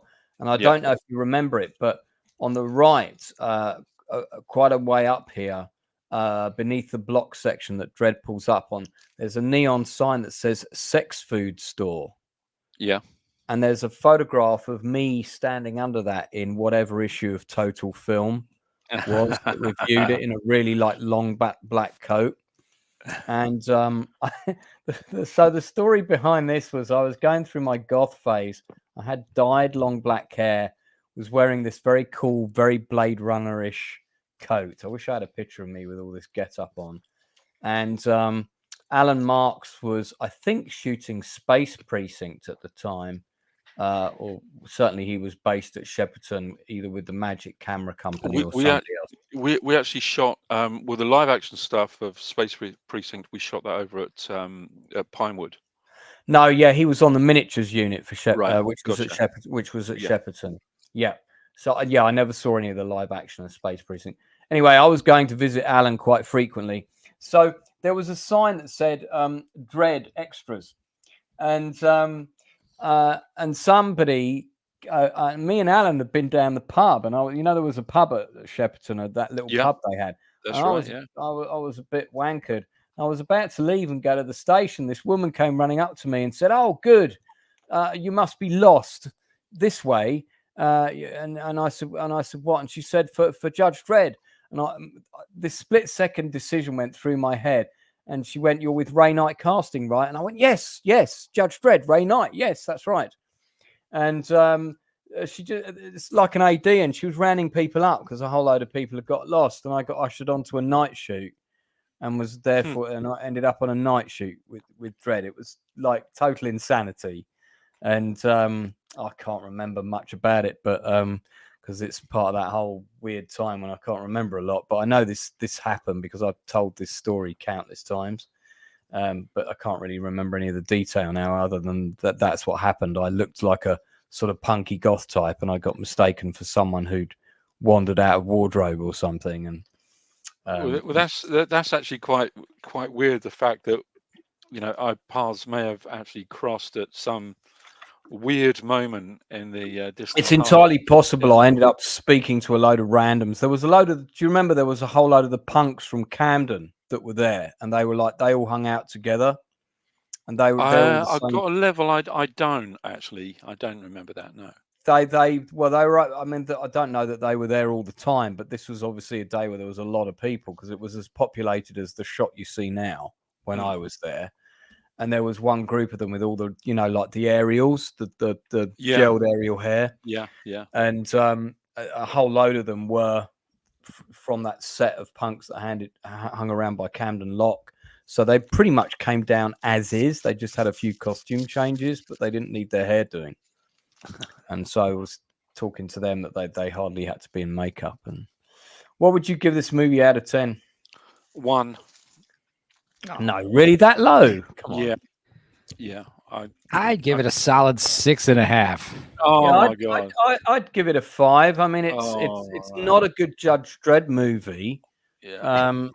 Maybe because I just grew up watching it. I'm nostalgic for it. But there are some, you know, I've got to give it some points for production design. I like the costumes. The visual effects are pretty decent. The music's pretty the big good. killer robot rules. Yeah, the killer robot's good. Warrior, yeah. Yeah, some of the acting actually mostly is good, and in fact, Stallone would have made a good Dredd with a better script, and if he hadn't taken his helmet off, or at least hardly taken it off. I would have been fine with him taking it off once he gets banished, you know, and yeah, or just when he goes home or something, or if he loses it in a fight, maybe, but just kind of as par for the course in the average day. No, not really. You know, not when you go back to Judge Central or whatever, but. Yeah. Just for the record, I've actually got one of those judge helmets as well. Wow. I've got one of the judge helmets, and I've got a ton of badges, the judge badges, and I've actually got a silicon life cast of Stallone's head as well. You must have a really weird loft in your house. Yeah. I mean, my shed and my loft, you know, everything takes pride of place in cardboard boxes tucked in the back of my loft and in my shed. Nice. So, Brian De Palma should have directed it, says Drew Gordon. 3.5 out of 10. Not a fan. Blue, have you seen it? Yeah, it's been a while, but I'm like inside man. There's so much wrong with it that it's like, yeah, I mean, where do you begin as a Judge Dredd fan? Okay, fair enough. Blue, it's your turn. What do you want to recommend? Yeah, last night I saw that new movie with Casey Affleck and Lawrence Fishburne called Slingshot. Was it trippy? No. No? Oh. Was it twisted? Was it cool? I don't know anything about it other than I've seen it being promoted all over my social media. I haven't watched a trailer for it or nothing. I just know it takes place in space. Give us the basic premise, Blue, without any spoilers. Oh, I nearly watched this last night. Now I've seen the poster. Oh, the short version, like so many sci-fi films. Casey Affleck, Lawrence Fishburne, and the guy from The Boys, Frenchie. They're on a mission to Saturn because humanity sucks and we're destroying the planet. Big shocker, right? So they have to, true story. Yeah, so they have to go to Saturn, and like we've hypothesized in real life, just the whole slingshot is we can't make it there because it's a 1 billion-mile trip. They have to slingshot off the gravity off Jupiter to get to Saturn's moon called Titan, and that's where they want to. They have ice there, and in theory they could colonize Saturn's moon Titan eventually after generations. But on the trip there, Casey Affleck keeps waking up in increments. So like they'll nap for like 3 months at a time, then like have some dialogue. They'll nap for 3 months, wake up, and the drugs that are making him go to sleep, he keeps waking up. He starts hallucinating, and that's when the drama gets in, because how much is real, how much is not real. That's the psychosis of it, because he's on so much fucking drugs that are forcing him to go to sleep for these 90-day increments. Right. Okay. Does it have that kind of weird Adam Sandler talking to a spider vibe? No, I mean, and then his love interest is called Zoe. You see her via flashbacks and some hallucinations. So like small things, like he's seeing her on a ship, and of course Lawrence Fishburne and his crewmate Frenchie there, like she's not here, right? It's just the three of us, but his mind starts degrading because of all these friggin' drugs he's on, and then it becomes the question of like what's real and what's not real. You find out, and that's what makes it fun. Okay. So, is it a recommendation? My biggest problem, Lance, is that with a film that's an hour and 49 minutes long, you feel it. It feels like a very overextended, like Black Mirror episode, because right there, that ship, the whole film, it takes place in like four rooms. It's all on the ship, except for a couple of flashbacks. I mean, it's one of the movies where like I could probably do this movie in my apartment, or my house. It's like the term low budget. It feels like a Netflix movie that should not be in theaters. So you felt like you'd been to the moon and back. Yeah, and plus the premise, it's been done 1,000 times. Okay, you got different guys. It's not Event Horizon. But it's the same premise. They're going to a different planet because we're destroying the planet, and the first 2 acts have a lot of pacing problems. I was checking my phone a lot actually, but the last half hour, when they start explaining what's real and what's not real, that gets interesting. But it takes a long time to get there. So like, it really feels like a very long Black Mirror episode. If this was on Netflix and it was just like a Netflix hour and 10-minute movie, it'd be pretty good. But at 149, man, it's almost fucking 2 hours, and you feel the runtime. You're like, well, guys, it's been 45 minutes. Will something happen already? What would you give this movie out of 10? Damn. A 4, a 5 is pushing it, but probably a 4, because it's hard for me to say the last half hour is excellent, but like it takes an hour and 10 minutes to get to that. So that's hard to recommend a movie when you're spending an hour sitting there like this. Like, I don't mind some dialogue being, and Lawrence Fishburne, he's got some great scenes. Casey Affleck has some great scenes, but just like, you're like, guys, it's been hour and 10, hour and 20. Well, something, Jesus Christ, guys, you're supposed to be going to Saturn. I think the thing about slow burns is the payoff like worth the wait, is like the big reveal or whatever worth going through the hour. And if it is, then I do think, Enzo, the last 15, 20 minutes, it's got the M. Night Shyamalan kind of twist, because you're not sure how much is like his mind is breaking apart, but also maybe Lawrence Fishburne and the character Nash for Frenchie, maybe all three of them are going fucking nuts. At this point, you can't even tell who's sane. Here's another question. Would you like the movie again, knowing the twist, like watching it a second time? Yeah. Yeah, the twist doesn't, it kind of just, it's almost like Terminator. When you see the last 20 minutes, it does explain the first hour. But the point that the biggest issue is just flashbacks with him and his character Zoe. It's just like their love story is just like, it's dull. So the twist doesn't elevate the overall rating of the movie. It's still 4.5 to 5 out of 10. No, like I said, it's like, if you shaved a good 40 minutes off, man, you could still get this. You could get the exact same story. It's like they're just padding the hell out of this movie. That's what I said. It's like it's a if this was an episode of a TV show, I would love it. Sure. Especially for theaters, this should not be on theaters. This should have been direct, like Peacock or fucking Hulu or Netflix movie. Aaron says, I've heard the sets are really bad in this movie, not the same production designer as Alien Romulus. So just to circle back round, this is the film with Peter Coyote, Echoes in the Darkness, 2-part miniseries. I've actually got this on DVD, believe it or not. They had to change part of the ending due to a lawyer, because these are the 2 people that are suspected of murdering this woman, either separately or together. And you as the audience are not quite sure. Peter Coyote and the wonderful Robert Logue, sadly no longer with us, who many people will remember as the General from Independence Day, or the Scarface's boss, Al Pacino's boss, early on in Scarface. but the character that he plays, Dr. Smith, who was the head teacher at a school, he was alive when this was filmed. He was arrested. He was in prison, but he was alive, and his lawyer got the ending changed of this movie.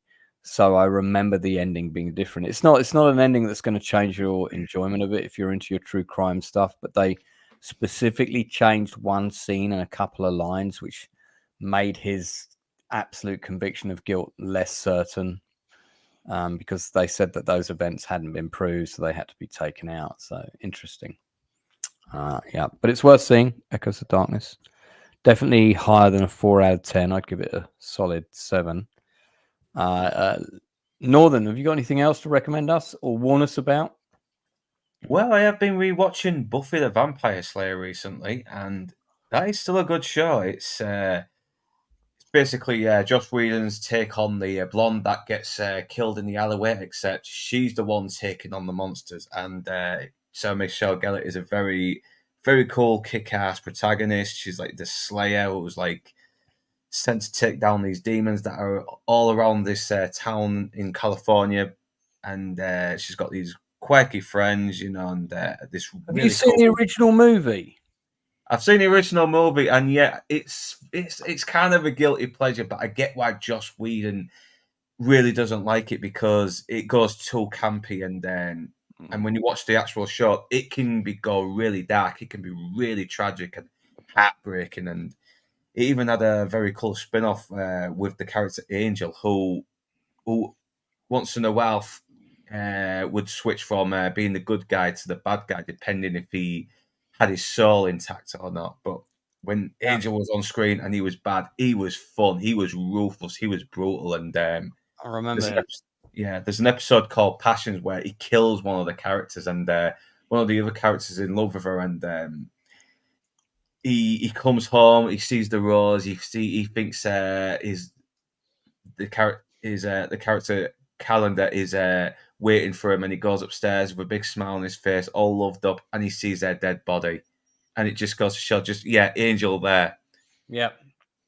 And it's such a brutal scene, and it shows just how ruthless Angel is now that his soul has been removed, and he's back to his old evil ways like he was in the past. Well, good news, Blue. If Northern decides to do a detailed stream on Buffy, you won't need to do any stills, because there are 330 stills available on IMDb. Let's scroll through them all now. Wow. There's a lot. So I think you probably have enough here. Yeah, but the characters are very likable. They're very funny. It's the dialogue is very sharp and witty.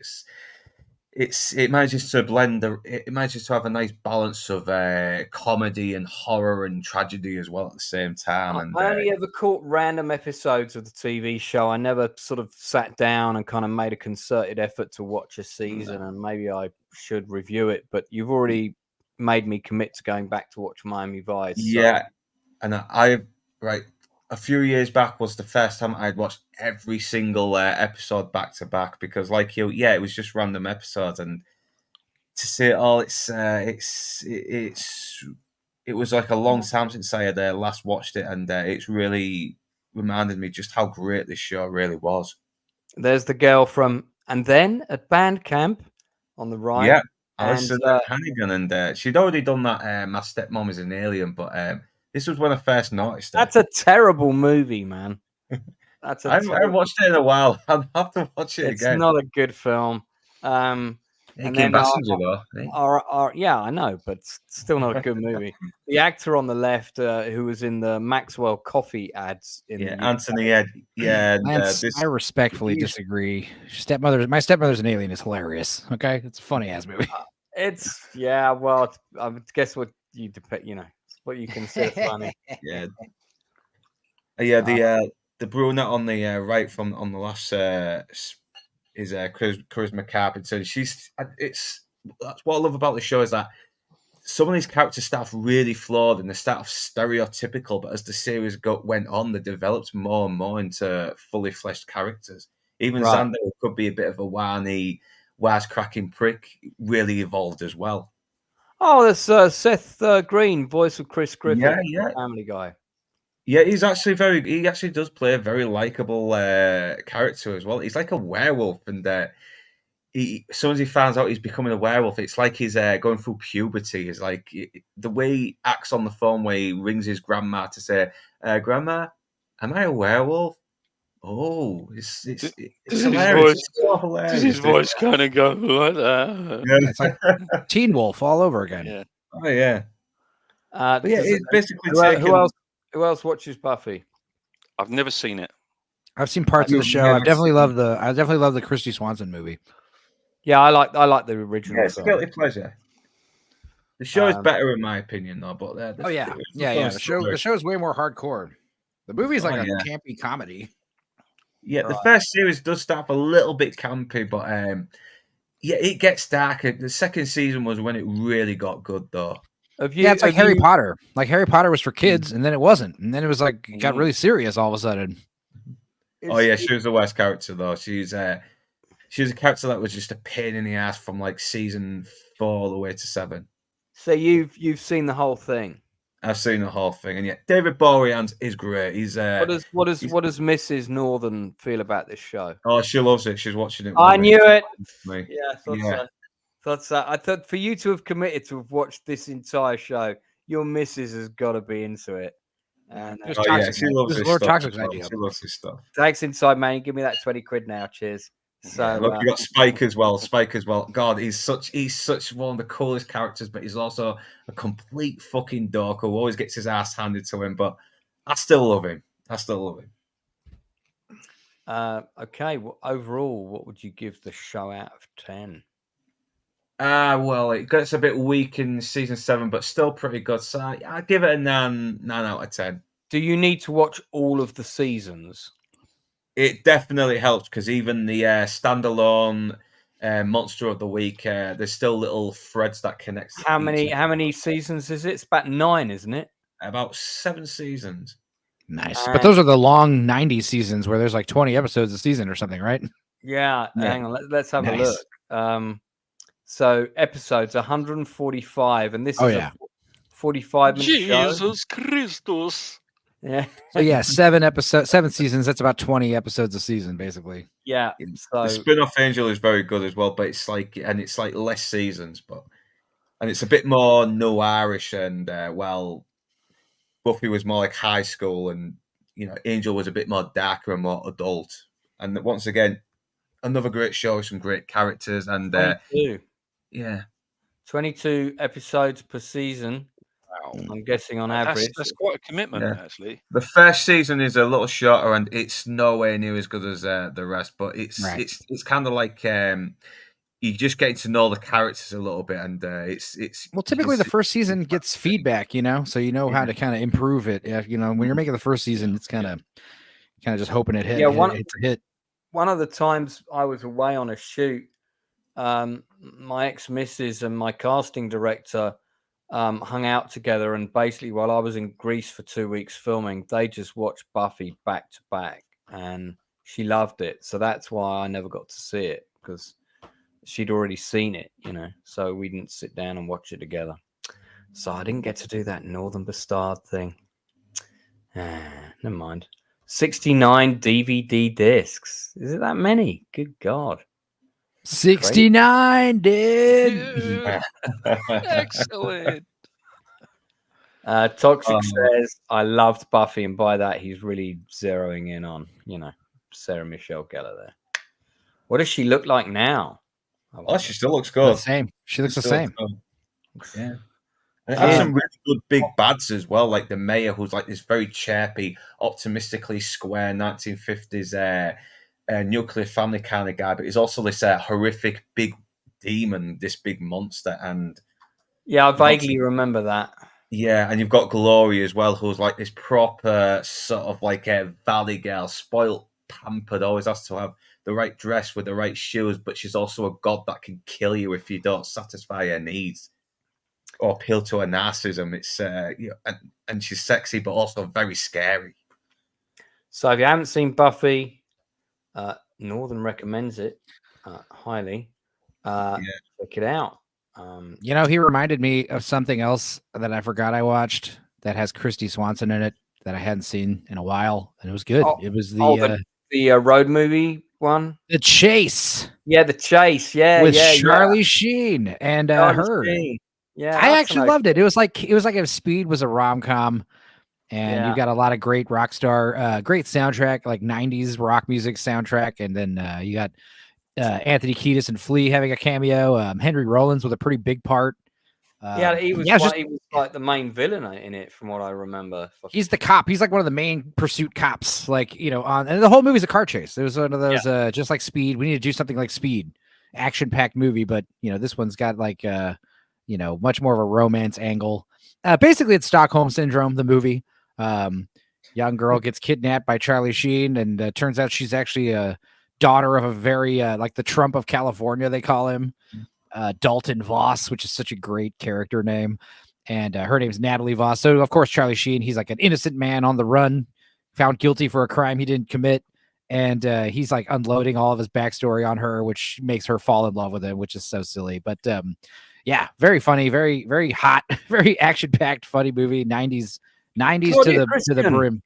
Claudia Christian and Ray Wise from Babylon 5, and the creepy film that what's it? The one with the spooky music. Babylon 5's a pile of shit. That one. Get out. Twin Peaks. There you go. Babylon 5 is good. Yeah, that was another thing that was funny about the movie. As well. The movie was kind of making fun of that. The movie was kind of being one of the first to make fun of this like 90s 24-hour news day kind of programming, like following the hot lead story. If it bleeds, it leads type thing. It was fun. I recommend it. I'd probably I thought I saw it at the cinema. I thought it was all right. Instantly forgettable. Anyone who is a big fan of the movie Pretty in Pink, if you want to see Kirsty Swanson's very first role in a movie, she is the duckette at the end of Pretty in Pink, and was part of the reshoot in order to put Ducky ending up with somebody of his own as opposed to with Molly Ringwald. And she's also in Ferris Bueller, right? She's the one who says, my sister's cousin's brother or whatever said that. That's her. That movie was made after, though. Right. Pretty in Pink came first. I love her cameo or her role in what was it, Hot Shots? Remember we watched her in Hot Shots? Just like got her top off. Stick out that chest, straighten that back. Yes, sir. I'm kind of curious. So are you. What's she done lately? Because I've not seen her in anything recently. Sons of Thunder. What's that? Let's have a look. A Parent's Worst Nightmare. I wonder if that's autobiographical. So Sons of Thunder, combat vet Simon somebody or other. Okay, so hang on. This is a TV show. It's not scored very well thus far. Combat vet Simon motorcycles across the country, working odd jobs, helping those God puts in his path, and trying to atone for his past sins in a biker club. Okay, so it's a faith-based TV series. Yeah. Oh, is that why she's not in any work? Because she's like Dean Cain, where she's kind of come out as somewhat conservative, and now she can only work in like Hallmark movies and some other various other things like that. That makes sense. She has as well. I think she's like proper conservative in real life. Dude, she's in Obamagate, the movie. Okay, so she's definitely based. Okay, I see how it is. I'm not going to put any. Dude, Hallmark Channel's Winterfest. I called it. Any political stickers on her right now, but hang on. So, there's a lot of these movies are scoring pretty consistently under 5. Beethoven's Treasure Tale, huh? I'm sure that's good. Sounds good. She was in 4 episodes of SEAL Team. People seem to quite like that show. Yeah. Yeah, I mean, nothing beats the on-screen sexual chemistry that she had with Catherine Zeta-Jones in The Phantom. Oh my God, that scene where like Catherine Zeta-Jones like comes on the plane and takes everyone hostage and like ties up Christy Swanson and starts like, bullying her. God, that was hot. Oh, I need to rewatch that movie. I don't remember this. I don't remember that scene. I saw that film and I thought that film sucked. But both of these, I know, but both of those chicks were so fine in that movie, in that scene especially. She's also in Big Daddy, of course. That was like one of her latest big movies. Big Daddy, when she's like, she's Adam Sandler's ex who starts dating the old guy with the old balls. Oh, by the way, this is a really good old B movie that most. Oh, I love Highway to Hell, dude. Yeah, Highway to Hell is awesome, about this kind of cop from hell that comes after people and tries to take them back to hell. It's a really good low budget movie. I was so. My uncle Dino told me about this movie for years, and then he finally showed it to me when we were kids, and we were like, "Yeah, that was pretty good." yeah, it's just one of those. It's Patrick Bergin plays the kind of the hell cop, doesn't he? I think. Yeah. In that, let's see if we can get there must be a photo of him because he's really cool looking in the film. Chad Lowe he looks like that's Rob Lowe's younger brother. Yeah, I could have guessed that. Yeah, you can see the resemblance there. But if somebody had said this is Rob Lowe when he was young, I would have believed them. Right. There he is. This is the cop. Yeah, his character was really cool. And I love the way that he had those handcuffs and they're actual hands. Yeah. His sunglasses are like bolted onto his head. Yeah. Very, very cool. Lots of God, it was so 90s to like wear the vest over the white t-shirt. Like wear some kind of cool vest over a white t-shirt and tuck your shirt in, your black jeans. Oh my God. Oh, dude, I was doing that just the other day. You'll be sorry you left home at all. There you go. Well, we used to live next to formerly Highway 666. They changed the name of it because there was like, just like every highway, there's car crashes on the highway, but of course they're saying Highway 666 has more car accidents than any other highway. And I'm like, it's probably just because it's a crappy highway. Let's be real here. Hey to Anti-Derivative Jill is in the chat. She's been doing a breakdown of fantastic television show. I've talked about it. Women in Space. Briefly before. Women in Space. That's not the title, but yes. It's very good. And I was on her channel. I can't remember. That's why I was on her channel earlier today. Do you know what? I've just had a massive brain fog. I was kind of stalling till I got my brain in gear there, and it's just gone. I made it worse. Jill's going to tell us in just a second. For all mankind. Thank you, Jill. For all mankind. Yeah, it is really good, actually, especially if you get to like episode 4 or 5 of season 1, and then you kind of where it's going. But Christy, it's good. So let me. I've got another recommendation for you guys. So let me jump on and do that real quick. So we're going to talk about The Corrupted. So this is a British sort of drama, dark thriller that kind of came out, pretty much went under radar, came out towards the end of 2019. There was a whole load of stuff happening at that time. One of the reasons I think this film was largely buried was because Noel Clarke was in it. And he was one of the people who went down for the whole Me Too thing. And his career still hasn't recovered, actually. Just quickly, I'm terribly sorry to interrupt, but wasn't it just accusations that there was nothing proven? No, but absolutely. But his career went down. I mean, he had a TV sit. Now, one of the things that really annoyed me about that, regardless of, okay, let's say for example, there's a 6-part television drama series on, and the DOP of that drama series gets done for #MeToo, right? No one's going to take that drama series off the air because that DOP who shot the drama series got done, because there's also all the other actors that are in the show and all the rest of it. Now this guy, so his show, I forget the name of the show, but it was like 2 episodes to go when the story broke. They were prime time slots on ITV, and I'd seen the first 4 episodes and I was waiting to watch the rest of it, and suddenly they got removed, as you say, because of accusations. That's all they were at the time. And it was okay, he was one of the leads, and it was his production company, Unstoppable. Poor choice of name, as it turned out, but But you know, okay, he may have been at the helm of that show, but that show employed probably another 60 people. What about all their work? Yeah.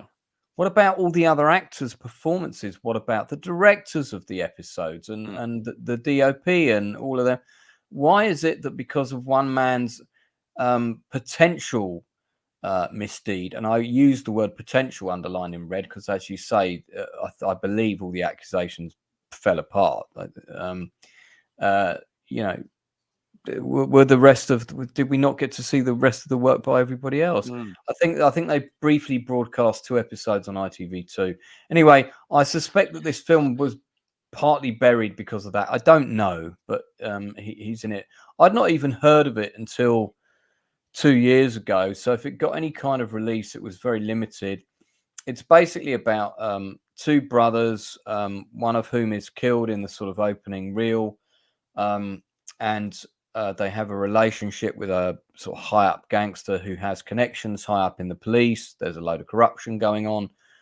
Timothy Spall plays the main villain. He's particularly good in it, has to be said. So this would have opened in the summer of 2019. I don't remember it getting a release. Probably, I mean, it may well have done. There was a lot going on for me at the time. So, but anyway, I watched it this week and I was actually pretty impressed. What's interesting about it is it's one of the first performances of Naomi Ackie before she got cast as Whitney Houston in the Whitney Houston biopic and as the lead in Blink Twice, which Blue has just seen, which we're going to talk about after this. So, and she's pretty good. It's quite a small role, but she's pretty good. You can see she's good in this. But Sam Claflin, who's an actor who's really grown on me in the last 3 years, he proper sells this film, and it's one of his best performances, and annoyingly, one of his best performances that most people haven't seen. David Heyman and Hugh Bonneville round out the rest of the supporting cast, and they're both very good. So, you know, there's kind of this nice array of older actors playing the supporting roles with the younger cast. Good. Give it a 7 out of 10. If you like sort of dark police crime thrillers, it's a good one. Did you say this was also directed by Noel Clarke as well as him? No. This is directed by, I've got the IMDb up now, Ron Scapello and Nick Moorcroft. Noel Clarke has got a very significant role in it. I'd call him the second or third lead in the film. Interestingly enough, he's not even billed as one of the stars here. Look. Oh, goodness me. So I mean, he is still on the poster, but it's funny that just quickly referring back to something that was said on Sunday's Spartacus stream. There was this thing in Roman times. If you were somebody that they disliked, if you were an emperor or somebody of significance that they disliked, they would implement this thing that's called damnatio memoriae. In other words, what they would do is they would erase your existence by pulling down all of your statues, erasing your name from any documents, any plaques, any engravings, anything. So this is what happens, and all it takes is an accusation for this ridiculous damnatio memoriae in modern terms to happen to these actors and directors. I mean, obviously, we know that some of these things have happened with other people, but just an accusation, an unfounded accusation, it's not good enough. It isn't good enough. And I think he's a very talented actor. I think he's an incredibly talented director and a very, very competent director. And I think it's a real shame that we're being denied the talents of this man. I really do. Yeah, I mean, I don't know the ins and outs of the case. I do know some of the detail, but I don't, because I know it affected somebody else who I would certainly consider a work colleague friend. I haven't socialized with him outside of the job, and I don't want to start getting sidetracked into this case, but he was, you know, his name was pulled into all of that as well due to the texting evidence, which was a big part of the case. So, which was on his phone. So exactly what didn't happen. I can't say, but you are right in the. I mean, there was another actor called Ed. A friend of mine's just shot a movie with him. He's just started rebuilding his acting career. He did that thing called White Gold for the BBC, that comedy show. Okay, yeah.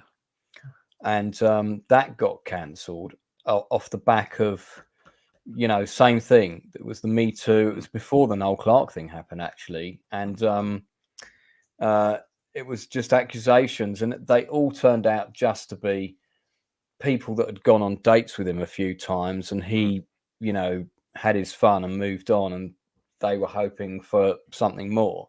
Yeah. And it was a lot of disgruntleized Ed Westwick, and his career was completely destroyed. And the fact that he got a television show cancelled because of accusations which turned out to be false.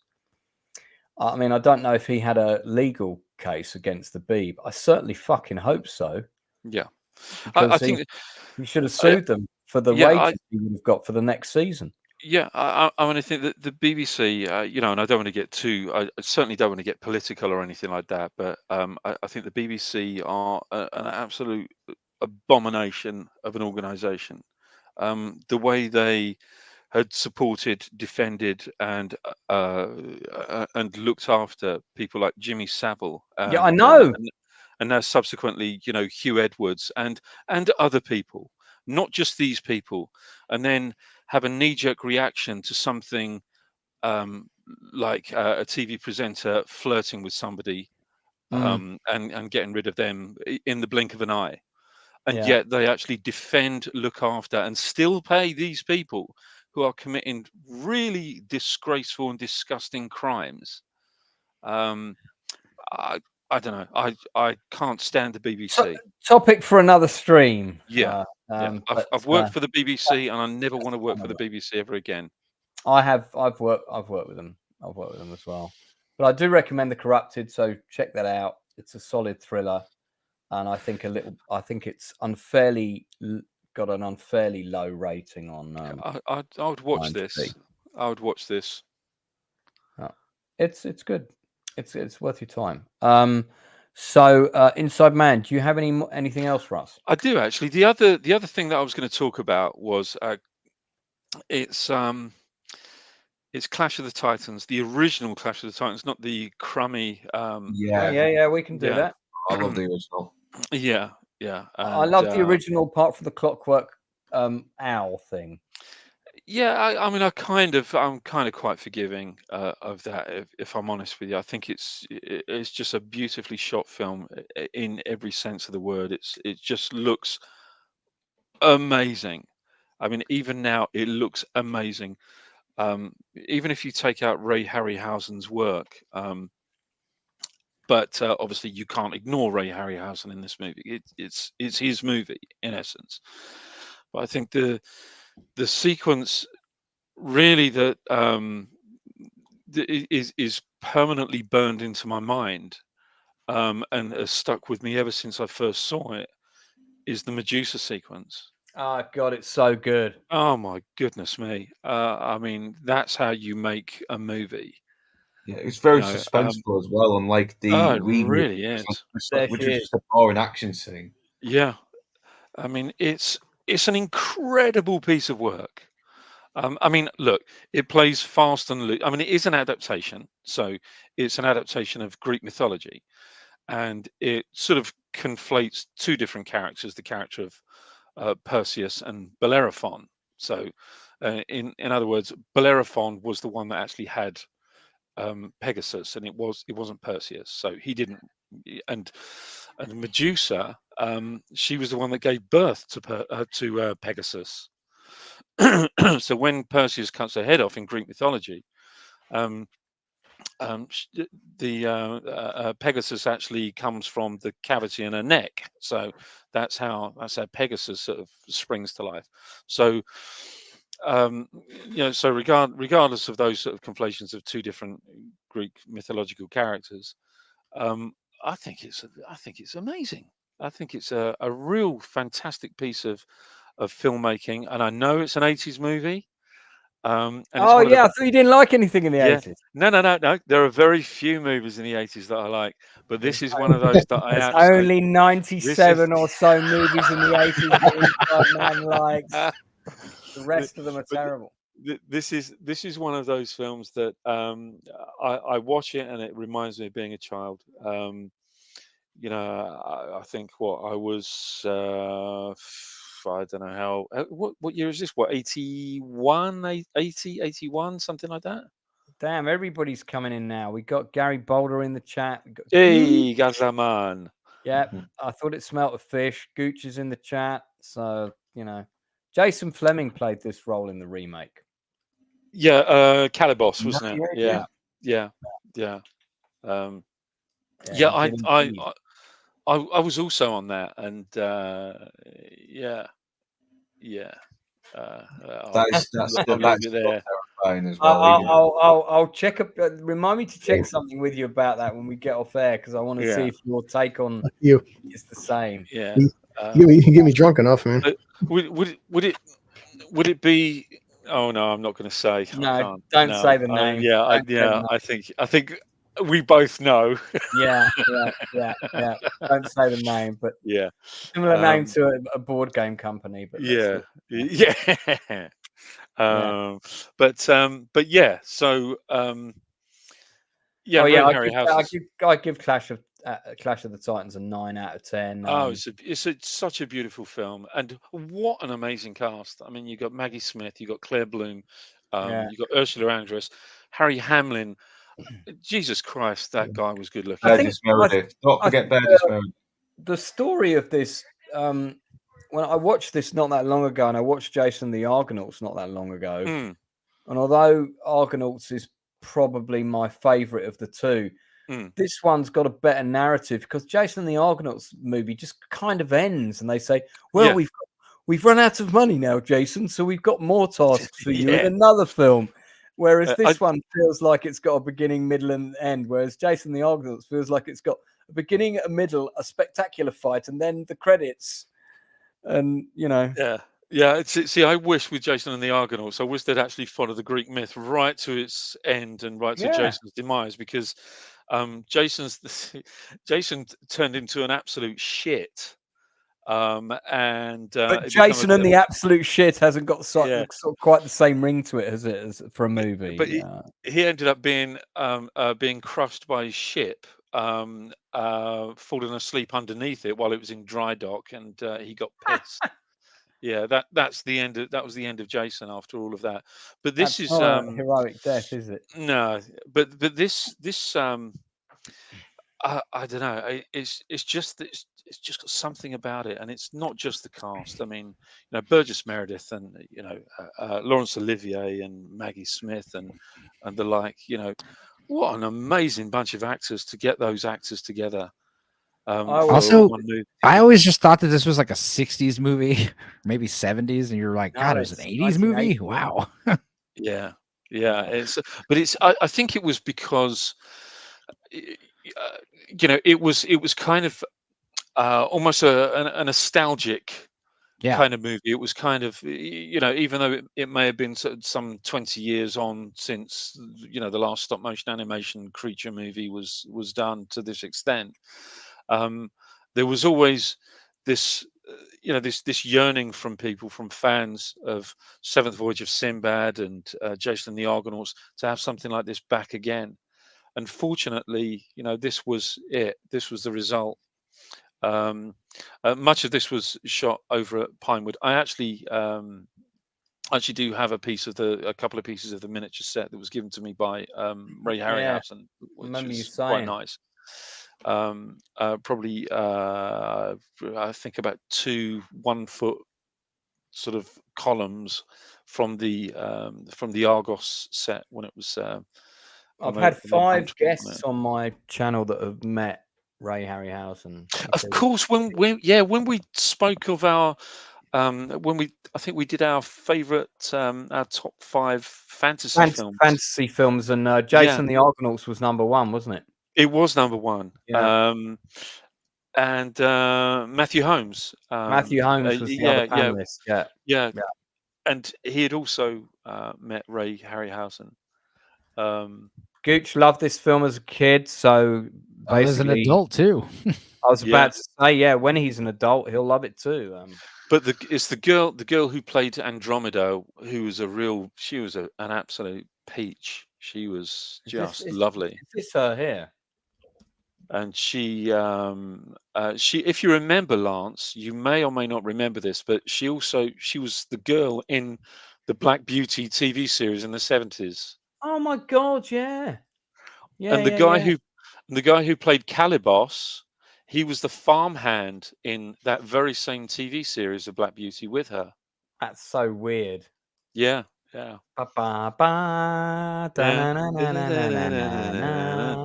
What's this, Lynn? It's Black Beauty. It's brilliant. Yeah. Beauty, should we go and rescue the men on the barge that are trapped in the tunnel at the canal? Okay. Yeah. It was Skippy and Flipper, but on an English farm. Yeah, on an English farm with a black horse. What's that, Skippy? There's loads of people trapped in the mine. What? And there's gas leaking as well. Right. Okay. 5 minutes till it blows up, guys. What's that? What's that? There's a field full of IADs. Yeah. Okay, Skip, go and check them out for us and come back. Man, we talked about Skippy on a stream and showed the intro for it. By the way, guys, I have found the photograph. But before we do the photograph, what would people give Clash of the Titans out of 10? Inside Man, you can go first. It's your pick. It's really close to my heart in many, many ways and for many reasons. And I think I'm kind of splashing these 10s around a little bit too frequently, but I think this is a 10 for me. It really is. It means something to me. All right. I'll give it an 8. Anyone else? Yeah, give it a solid 9. That's 9. Northern? Yeah, give it a 9. I used to rewatch it a lot as a kid. I mean, I love the stop motion effects and Medusa as well. The Medusa scene is so brilliant. And I got to knock 2 points off for the owl. I'm sorry. Okay, just quickly, just to clarify, just one thing, right? And the Kraken is actually from Norse mythology. It's not from Greek mythology. The actual creature that was supposed to be killing Andromeda was Cetus. Just to clear that one up. So referring to our They Live stream earlier, here it is. Me and Roddy Piper. Whoa, hair. Your hair. Yeah. Yeah, man. I was that was about 2. I think that was about 2 years before I died. Were you the guy that tried to shoot Trump? What's going on here? You look crazy awesome. Thanks, man. Remind me to have you back next week. Your hair is awesome, is what I'm saying. Oh, fucking hell. Oh, Jesus Christ. That was unexpected. I did warn you I'd have massive glasses. Okay, well, we're gonna wrap up. We've gone well over actually. So has anyone else got anything that they want to talk about? Oh no, Inside Man's lost his connection again. What's going on? Oh, he's gone out again. Anyone else got anything they want to talk about? Seriously though, how old were you in that picture? Like 19? I can't remember. That's all from the time of my life. You look like a teenager for real. I think, I don't know. I honestly can't remember what year it was taken, so I really don't know. I was working for Virgin Megastores at the time, so it would have been in the 90s. Anyway, so hang on, I just got to check something. Yeah, it's quiet now. All right. So, has anyone got anything else they want to plug real quick before we wrap up? Well, Lance, I bought some advance tickets for tomorrow for early access fan screening of a little film called Beetlejuice 2. Oh shit! So you're gonna see? When do you see that tomorrow? Yeah, it's one showing at 7 p.m. So I mean, it was almost sold out. I got like 2 last tickets for me and my kid because we recently watched part 1 and listened to Cannoli Sasquatch cover it. And fucking first one's trending big time right now. Of course, yeah. Yeah, especially the marketing. Michael Keaton, his marketing is he's just going all out, man. I'm loving it. Not Ones. Did you see the Not Ones video? Yeah, that was funny. Yeah. I love the fact that it's not called Beetlejuice 2. It's just called Beetlejuice. I know. That's a brilliant title. That's one of those titles where when it was announced, I was like, that's genius. Why didn't I think of that? You know, I hope it's good. I really hope it's good. All I care is that him and Tim Burton both said, you know what, Beetlejuice isn't politically correct. That's all I need. That's it. Yeah, all it needs to be is just a fun, silly movie. It doesn't need to be a masterpiece. I mean, that's the other thing. People's standards are too high right now. Everything needs to be amazeballs. Oh, dude, you can already tell that the usual people that Keaton's looking too old. Why is it 35 years? It's gonna be freaking woke up. It's like, guys, like I said, go back and watch part 1. Part 1 isn't the highest brow of cinema. Come on, fucking. But the first one doesn't have Monica Bellucci in it. I'll tell you that much. I hope that the pumpkin dude, the guy with the shrunken head, I hope he's got like a major storyline. Yeah, but we'll find out all of his backstory. Yeah, that would be cool. Get a and Winona, dude. Winona's still got it, dude. She's so great. I love her. I've always had a thing. Yeah, I look at Beetlejuice like how me and Enzo watch Twister and Twisters. Twisters is a perfect sequel to Twister. That's all I'm expecting for Beetlejuice too. I'm just expecting. This is great. The guy in the box on the right, like a magician's trick that's gone wrong, where he locked himself in the box and he's trying to get out. Yeah, and he died. That's great, dude. Yeah. Well, let us know how it is, man. Shit.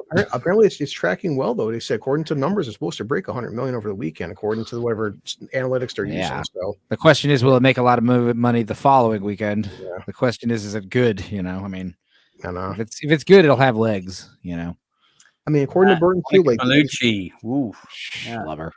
Burton's trying, according to Burton, like a lot less. He said CGI, but very little CGI. Just like the only Romulus, he said he's really trying to keep the practical effects. So we'll see. They say that. So I take it that Romulus had very little CGI to its credit. Jenna Ortega is playing Winona Ryder's daughter in the movie. Yeah. Yes. Yeah. Okay, that works. So I'm guessing Winona Ryder's parents are kind of not in the film this time, even though I'm imagining, Jeffrey Jones has died. Yeah. His character is, he's played by an unsavory actor, so they got rid of him. They're not going to have him. Yeah, he was a bit of a dirty git, wasn't he? Well, not a bit, a lot. Yeah. Well, we're covering all the hot topics tonight. I hope it's decent. I mean, what can you hope for? The premiere pictures. Oh my god, that's a really good outfit. Actually, I like that. She looks great there. What's like Enzo said? I'm not expecting. Yeah, this isn't not expecting The Godfather. It's Beetlejuice. No, I mean, it's you want a Beetlejuice movie. You know what blows my mind about premieres is they wear these ridiculous dresses and outfits, and it's like you're going to be sitting in a movie theater seat for the next 2 hours. You don't think most of them don't watch the movie. Looks pretty smart. Yeah, she's not going over the top. Look at her. Yeah, exactly. We're so comfortable. Yeah, she's gone very practical, Catherine O'Hara. She knows, to go practical. I think Lance was just about to make a really interesting point, actually. He was just about to make a really interesting point on the back of what Enzo just said, and you're absolutely right. I know where you're going with it. Which was? They don't actually sit there and watch the movie in the premieres. Lame. Oh, yeah, a lot of the time, yeah, and they'll do those outfits, and then they'll do a quick change, and then watch the movie, or they won't watch the movie at all. Gotcha. Yeah, that makes sense. Just leave. Yeah. I'm actually glad. I'm actually happy to hear that. Honestly. Yeah, because I do remember that my friend who was at the June premiere, she changed her outfit. I don't know if she changed her outfit for watching the movie, because she did watch the movie, but she certainly for the after party, the only person who was in the same outfit was our Aquaman dude. He was the only person. Momoa. Yeah, Jason Momoa was the only person that was in the same getup. Dude, I'd be going to red carpet premieres if I was ever at one, wearing like gym shorts and t-shirt. I mean. I'm wearing Walmart today because I'm about to sit in a theater. I'm looking forward to this. I think it'll be good fun. It's probably worth the wait. I think if we'd had a rushed sequel. Jill didn't like that dress. I kind of liked it. I thought it was good. Maybe it looked better in the black and white pictures, though. I like black and white. Yeah, we'll see if Tim Burton still got it. Recently, he was talking about problems working with Disney. It's like, yeah, how much is it the director versus the studio? Because Sam Raimi's legendary. Doctor Strange 2 sucks. That's Disney. That was Marvel, not Sam Raimi. A lot of Tim Burton shitty movies. Was it Tim Burton or the studios interfering with Tim Burton's work? Yeah, the question is like, how much pull does the director have to talk back and disagree with the production notes? Yeah, people can hate Deadpool 3, but Ryan Reynolds, he's shown the fucking box office speaks for itself. Ryan Reynolds in Marvel, they said, "Shut up, listen to Ryan." Well, obviously, yeah, and that's exactly it. I mean, those points precisely highlight exactly what the problem is. It's never the fault of the directors. It's never the fault of the actors. It's never the fault of the writers. It's always going to be the fault of the people who are pulling the strings at the top. Well, I think in some cases recently it might also have been the fault of the writers. The problem is that the writers are being told to write what they want, what the studio want them to write.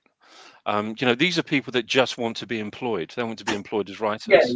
Yeah. And right. If it's somebody who's been commissioned to write a screenplay, then you are commissioned.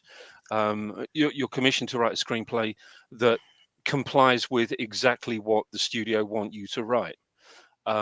Whereas if it's a script submission, and somebody looks at that script and says, well, you know what, we could actually make something of this, then that's that's a completely different kettle of fish. I'm doing submission. I'm doing a stream in 2 weeks' time. That reminds me, Stupenzo, I need a piece of artwork off you. Chew the Fat Battle of the Britons special. We're doing a special stream on Sunday in a couple of weeks on the 15th of September with History Bro, myself, the Inside Man, and also Blibbity Blop, I believe, is the special guest. Wonderful. About the height of we're talking about the Battle of Britain movie, but we're doing it on the height of the Battle of Britain anniversary. So that was the biggest day of the battle. It was the highest number of planes that were shot down on both sides. So that's coming up in a couple of weeks. That's going to be good. That was that one joke. That was the one joke with South Park when they had Disney versus South Park, and Stan sits down. He goes, "Oh God, now it feels like to be like a writer working for modern Disney." And just that small line where all the limitations they're making. Like, Stan, we need a new Marvel MCU script, and you have to add this, add that, insert. You can't add this, and Stan gets pissed off. Like, this is what's like working for Disney. Yeah. You can't add X, Y, and Z or say this or do that because you're limited. You're limited. So yeah. Well, we're going to start to wrap up. Coming up on the channel next for the Outcast Creative on Sunday. There'll probably be a couple of little gaming streams for me, but they're not that exciting, so don't worry too much about those. But me and the Inside Man are doing Warriors of the Wasteland B-movie special. We'll be talking about every film that we can pack into this stream that was released between 1982 and 1992, the straight-to-video specialty decade. Any films that were sort of post-apocalyptic in their narrative. So we'll be covering stuff like The Bronx Warriors, Bronx Warriors 2, Battle Truck, Land of Doom, the Omega Zone, and my God, a whole load of other things. Endgame, Exterminator 2, Cherry 2000, 2020 Texas Gladiators. The list goes on. Cyborg, and a whole load of others. Highway to Hell, some people have put in that list, although that to me is not quite post-apocalyptic. It's slightly different. But yeah, so we're going to be getting into those. We'll be talking about the best and the worst and the so bad it's goods and all the rest. That's going to be quite a lot of fun. I've got a couple more interviews coming up, including a couple with some younger Hollywood-based actors. It's going to be interesting sort of talking to people who are climbing the ladder and seeing how they're doing. And of course, we've got the interview with Gail Ann Hurd towards the end of this month on the 25th of September. So that's going to be fantastic. And Blibbity, we are looking forward to Battle of Britain as well. So 15th of September. Blue, what you got coming up, man? Anything you want to plug quickly? Yes. Besides, I'll make a Beetlejuice video as soon as possible, Lance. I said if you want to, I'll suffer more Rings of Power with you. Oh God, I forgot about Rings of Power. God damn it! God, I'm so glad you did. So midnight on Thursday, Blue and I will be talking about episode 4 of Rings of Power.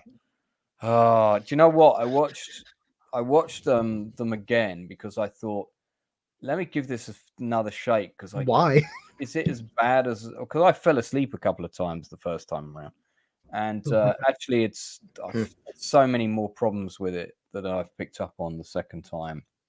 There are some good things in the show, but they're all aesthetic. It's all costume. Some effects are really nice. The sets are really nice. Some great photography. Some acting is okay. Some acting is pretty good, but the script and the storytelling structure and the narrative and some of the characters, some of the acting, just not good. I've always wanted to see orcs with babies, and I'm sympathetic to orcs as the plights, Yeah, baby orc, baby orc, do baby orc. Yeah, I thought the orcs were grown out of a slimy mess, full grown and ready to kill. Yeah. Who cares about who cares about lore and canon? Now we got to imagine orcs fucking. That's just so weird. Oh God, it was much better when they were just cloned. I mean, to be fair, I never. I know.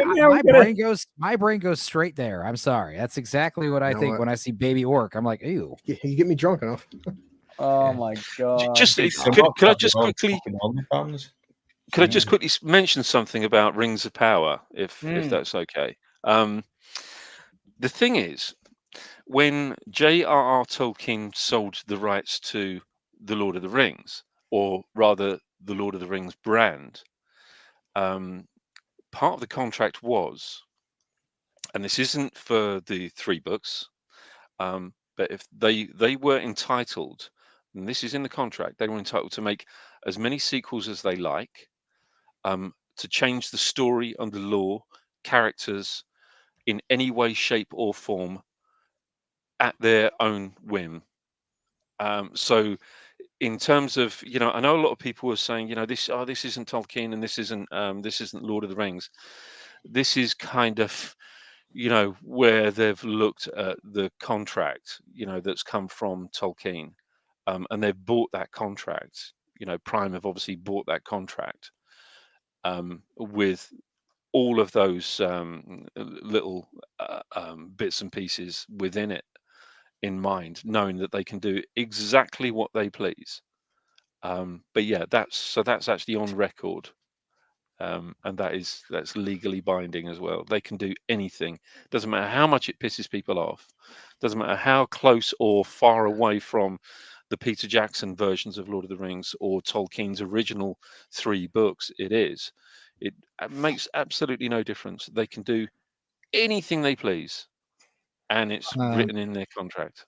Yeah, I mean, go ahead, Lance. No, go ahead. I'm just going to look at some of the titles here because I'm surprised at the rating it's getting. But you chip in. Yeah, it just seems that they seem to be still under the impression that any press is good press. As long as they're talking about it, even if it's bad stuff. But that's not the case anymore, because no, I mean, look, I mean, exactly the same as Disney.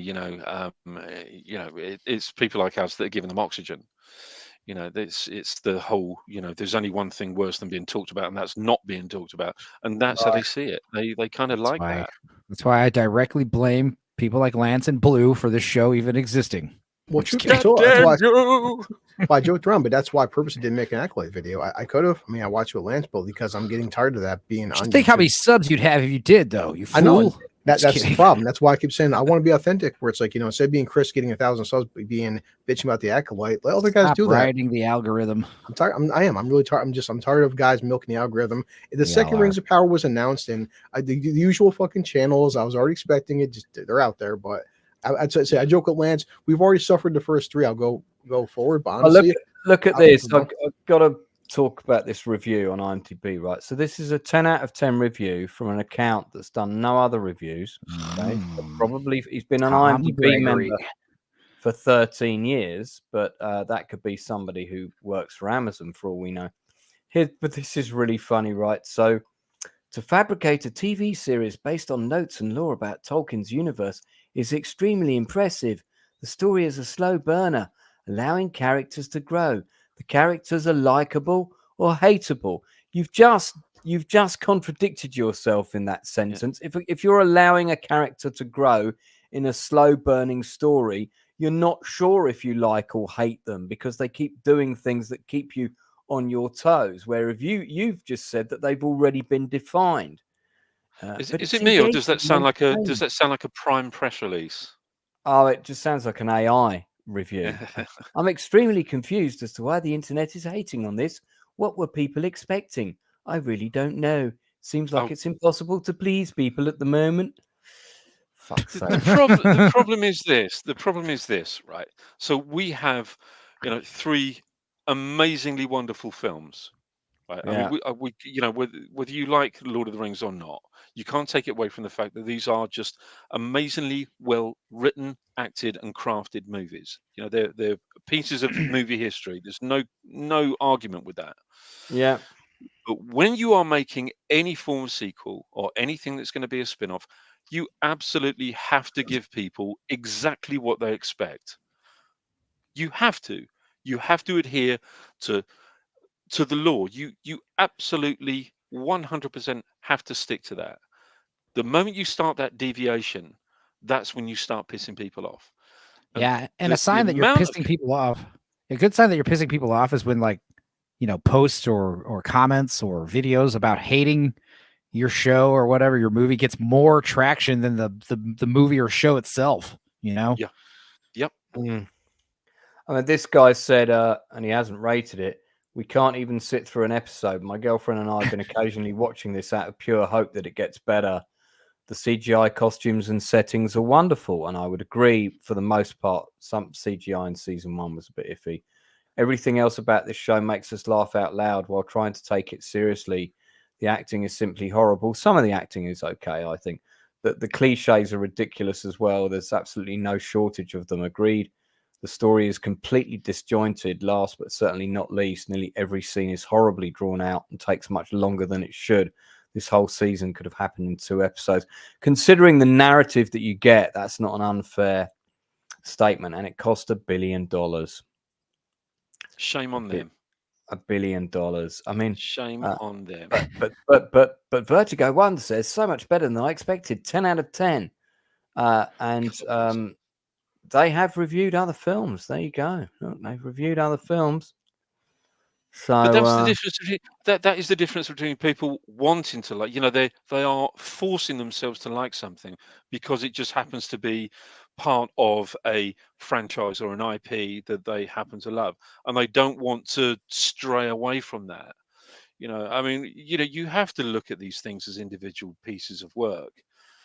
If an Alien movie is a bad Alien movie, regardless of whether you love the Alien movies, it's a bad Alien movie. If a Star Wars movie is a bad Star Wars movie, and so on and so on and so on. You have to be. We have to be critical, but we just want to be entertained. We want something that we enjoy. It's as simple as that. Nothing more. It's the one obligation that all movie makers and creators of TV shows have. They have an obligation to an audience. They don't have an obligation to production companies or distributors, or they should not think of those obligations above that of the audience. But they just don't. It's discarded. It doesn't matter, provided the opening weekend gets that is pretty decent. Then share prices go up. When share prices go up, great, fantastic, but it doesn't do us any favors. Well, I did think that Sam Hazeldine was good, who replaced the leader of the Orcs, the actor who played him before. So I thought, nice job, but yeah, I mean, just he's not given anything to do really. And this actress not selling it for me at all. He's okay, but there's Sam Hazeldine.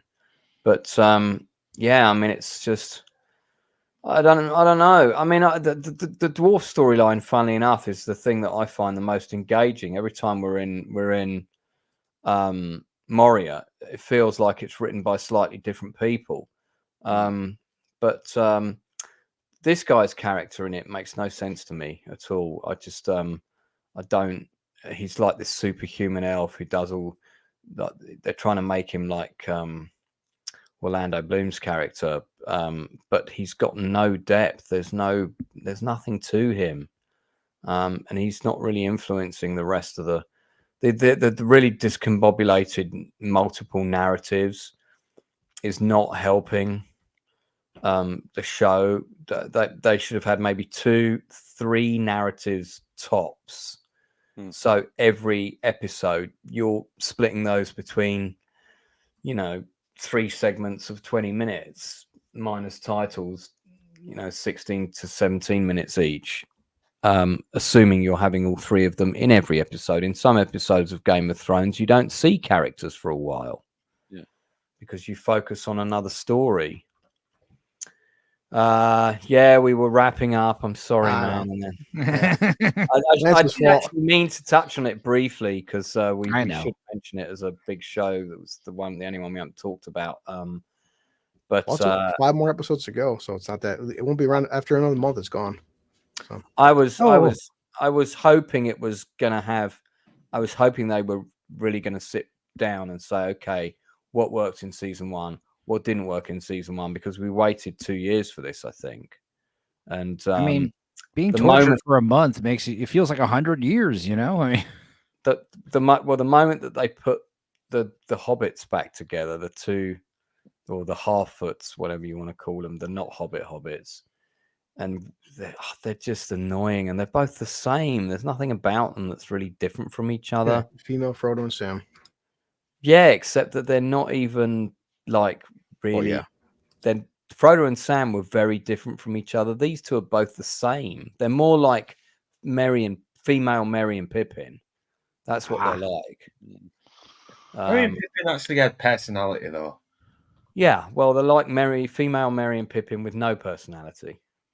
I did like today for Move On Lance that Ian McKellen said officially he will play Gandalf until he dies. Yeah, I saw that. I read that, and he said, "Hurry up if you want me to." Good on him. Yeah, you know what? Fuck it, I'll support it. Yeah, or until they stop paying him. Well, he did actually say, if you read it, but I haven't seen a script. That line was very telling, I thought. In other words, show me what it's like. Yeah. Well, yeah, it's a shame. There we are. Stupenzo, did you want to plug anything? Yeah. Tomorrow, me and Sammy 3-Pete watched the 1990s horror cult classic Brain Scan. Oh shit! Let's talk about that for 20 minutes now. Just we watch the commentary tomorrow. It's a largely unedited video. I only had to cut out like 20-30 minutes. No crazy overlay, so that'd be fun. And then expect some point on my channel in the next week or so an extensive breakdown of both Worst X Ever and Love Island. So be ready for that. Yeah, is that Worst X Ever worth watching?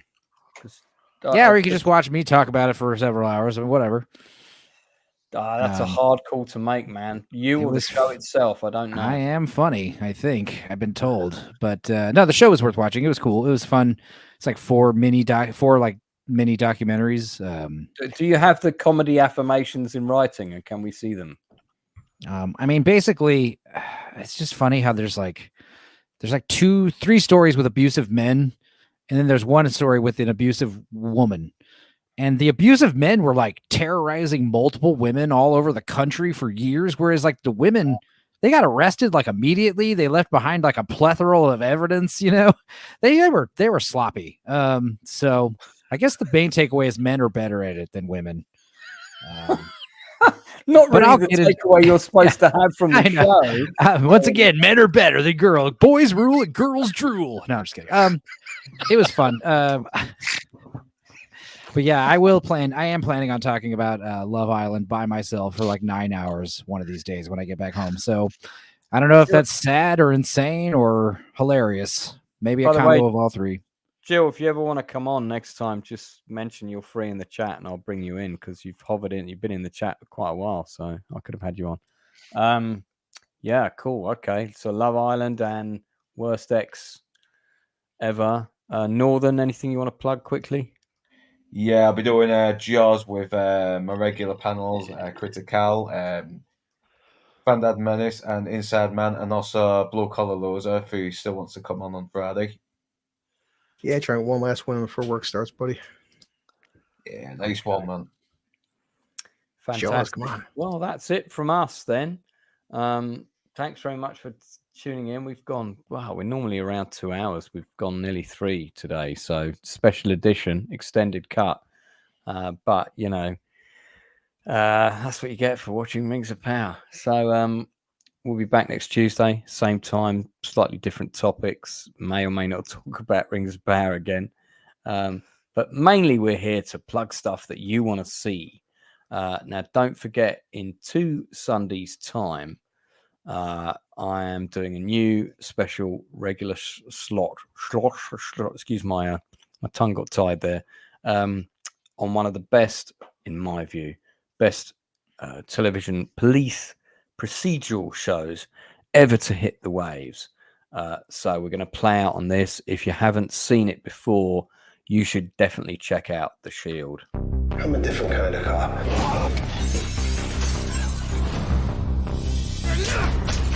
We knock down the doors other cops don't want to. Taking fire from every scumbag in town. They didn't earn it. I don't feel bad about taking it. All about bringing force down on the street. Why don't y'all take a look at what you got going on under your own roof? I never put the money above us. How long you think that's gonna last? I don't want Vic in our lives anymore. You're investigating me? Vic Mackey beats suspects. He deals drugs. And that's just all in one day. I wonder what he's gonna do tomorrow. Everybody down!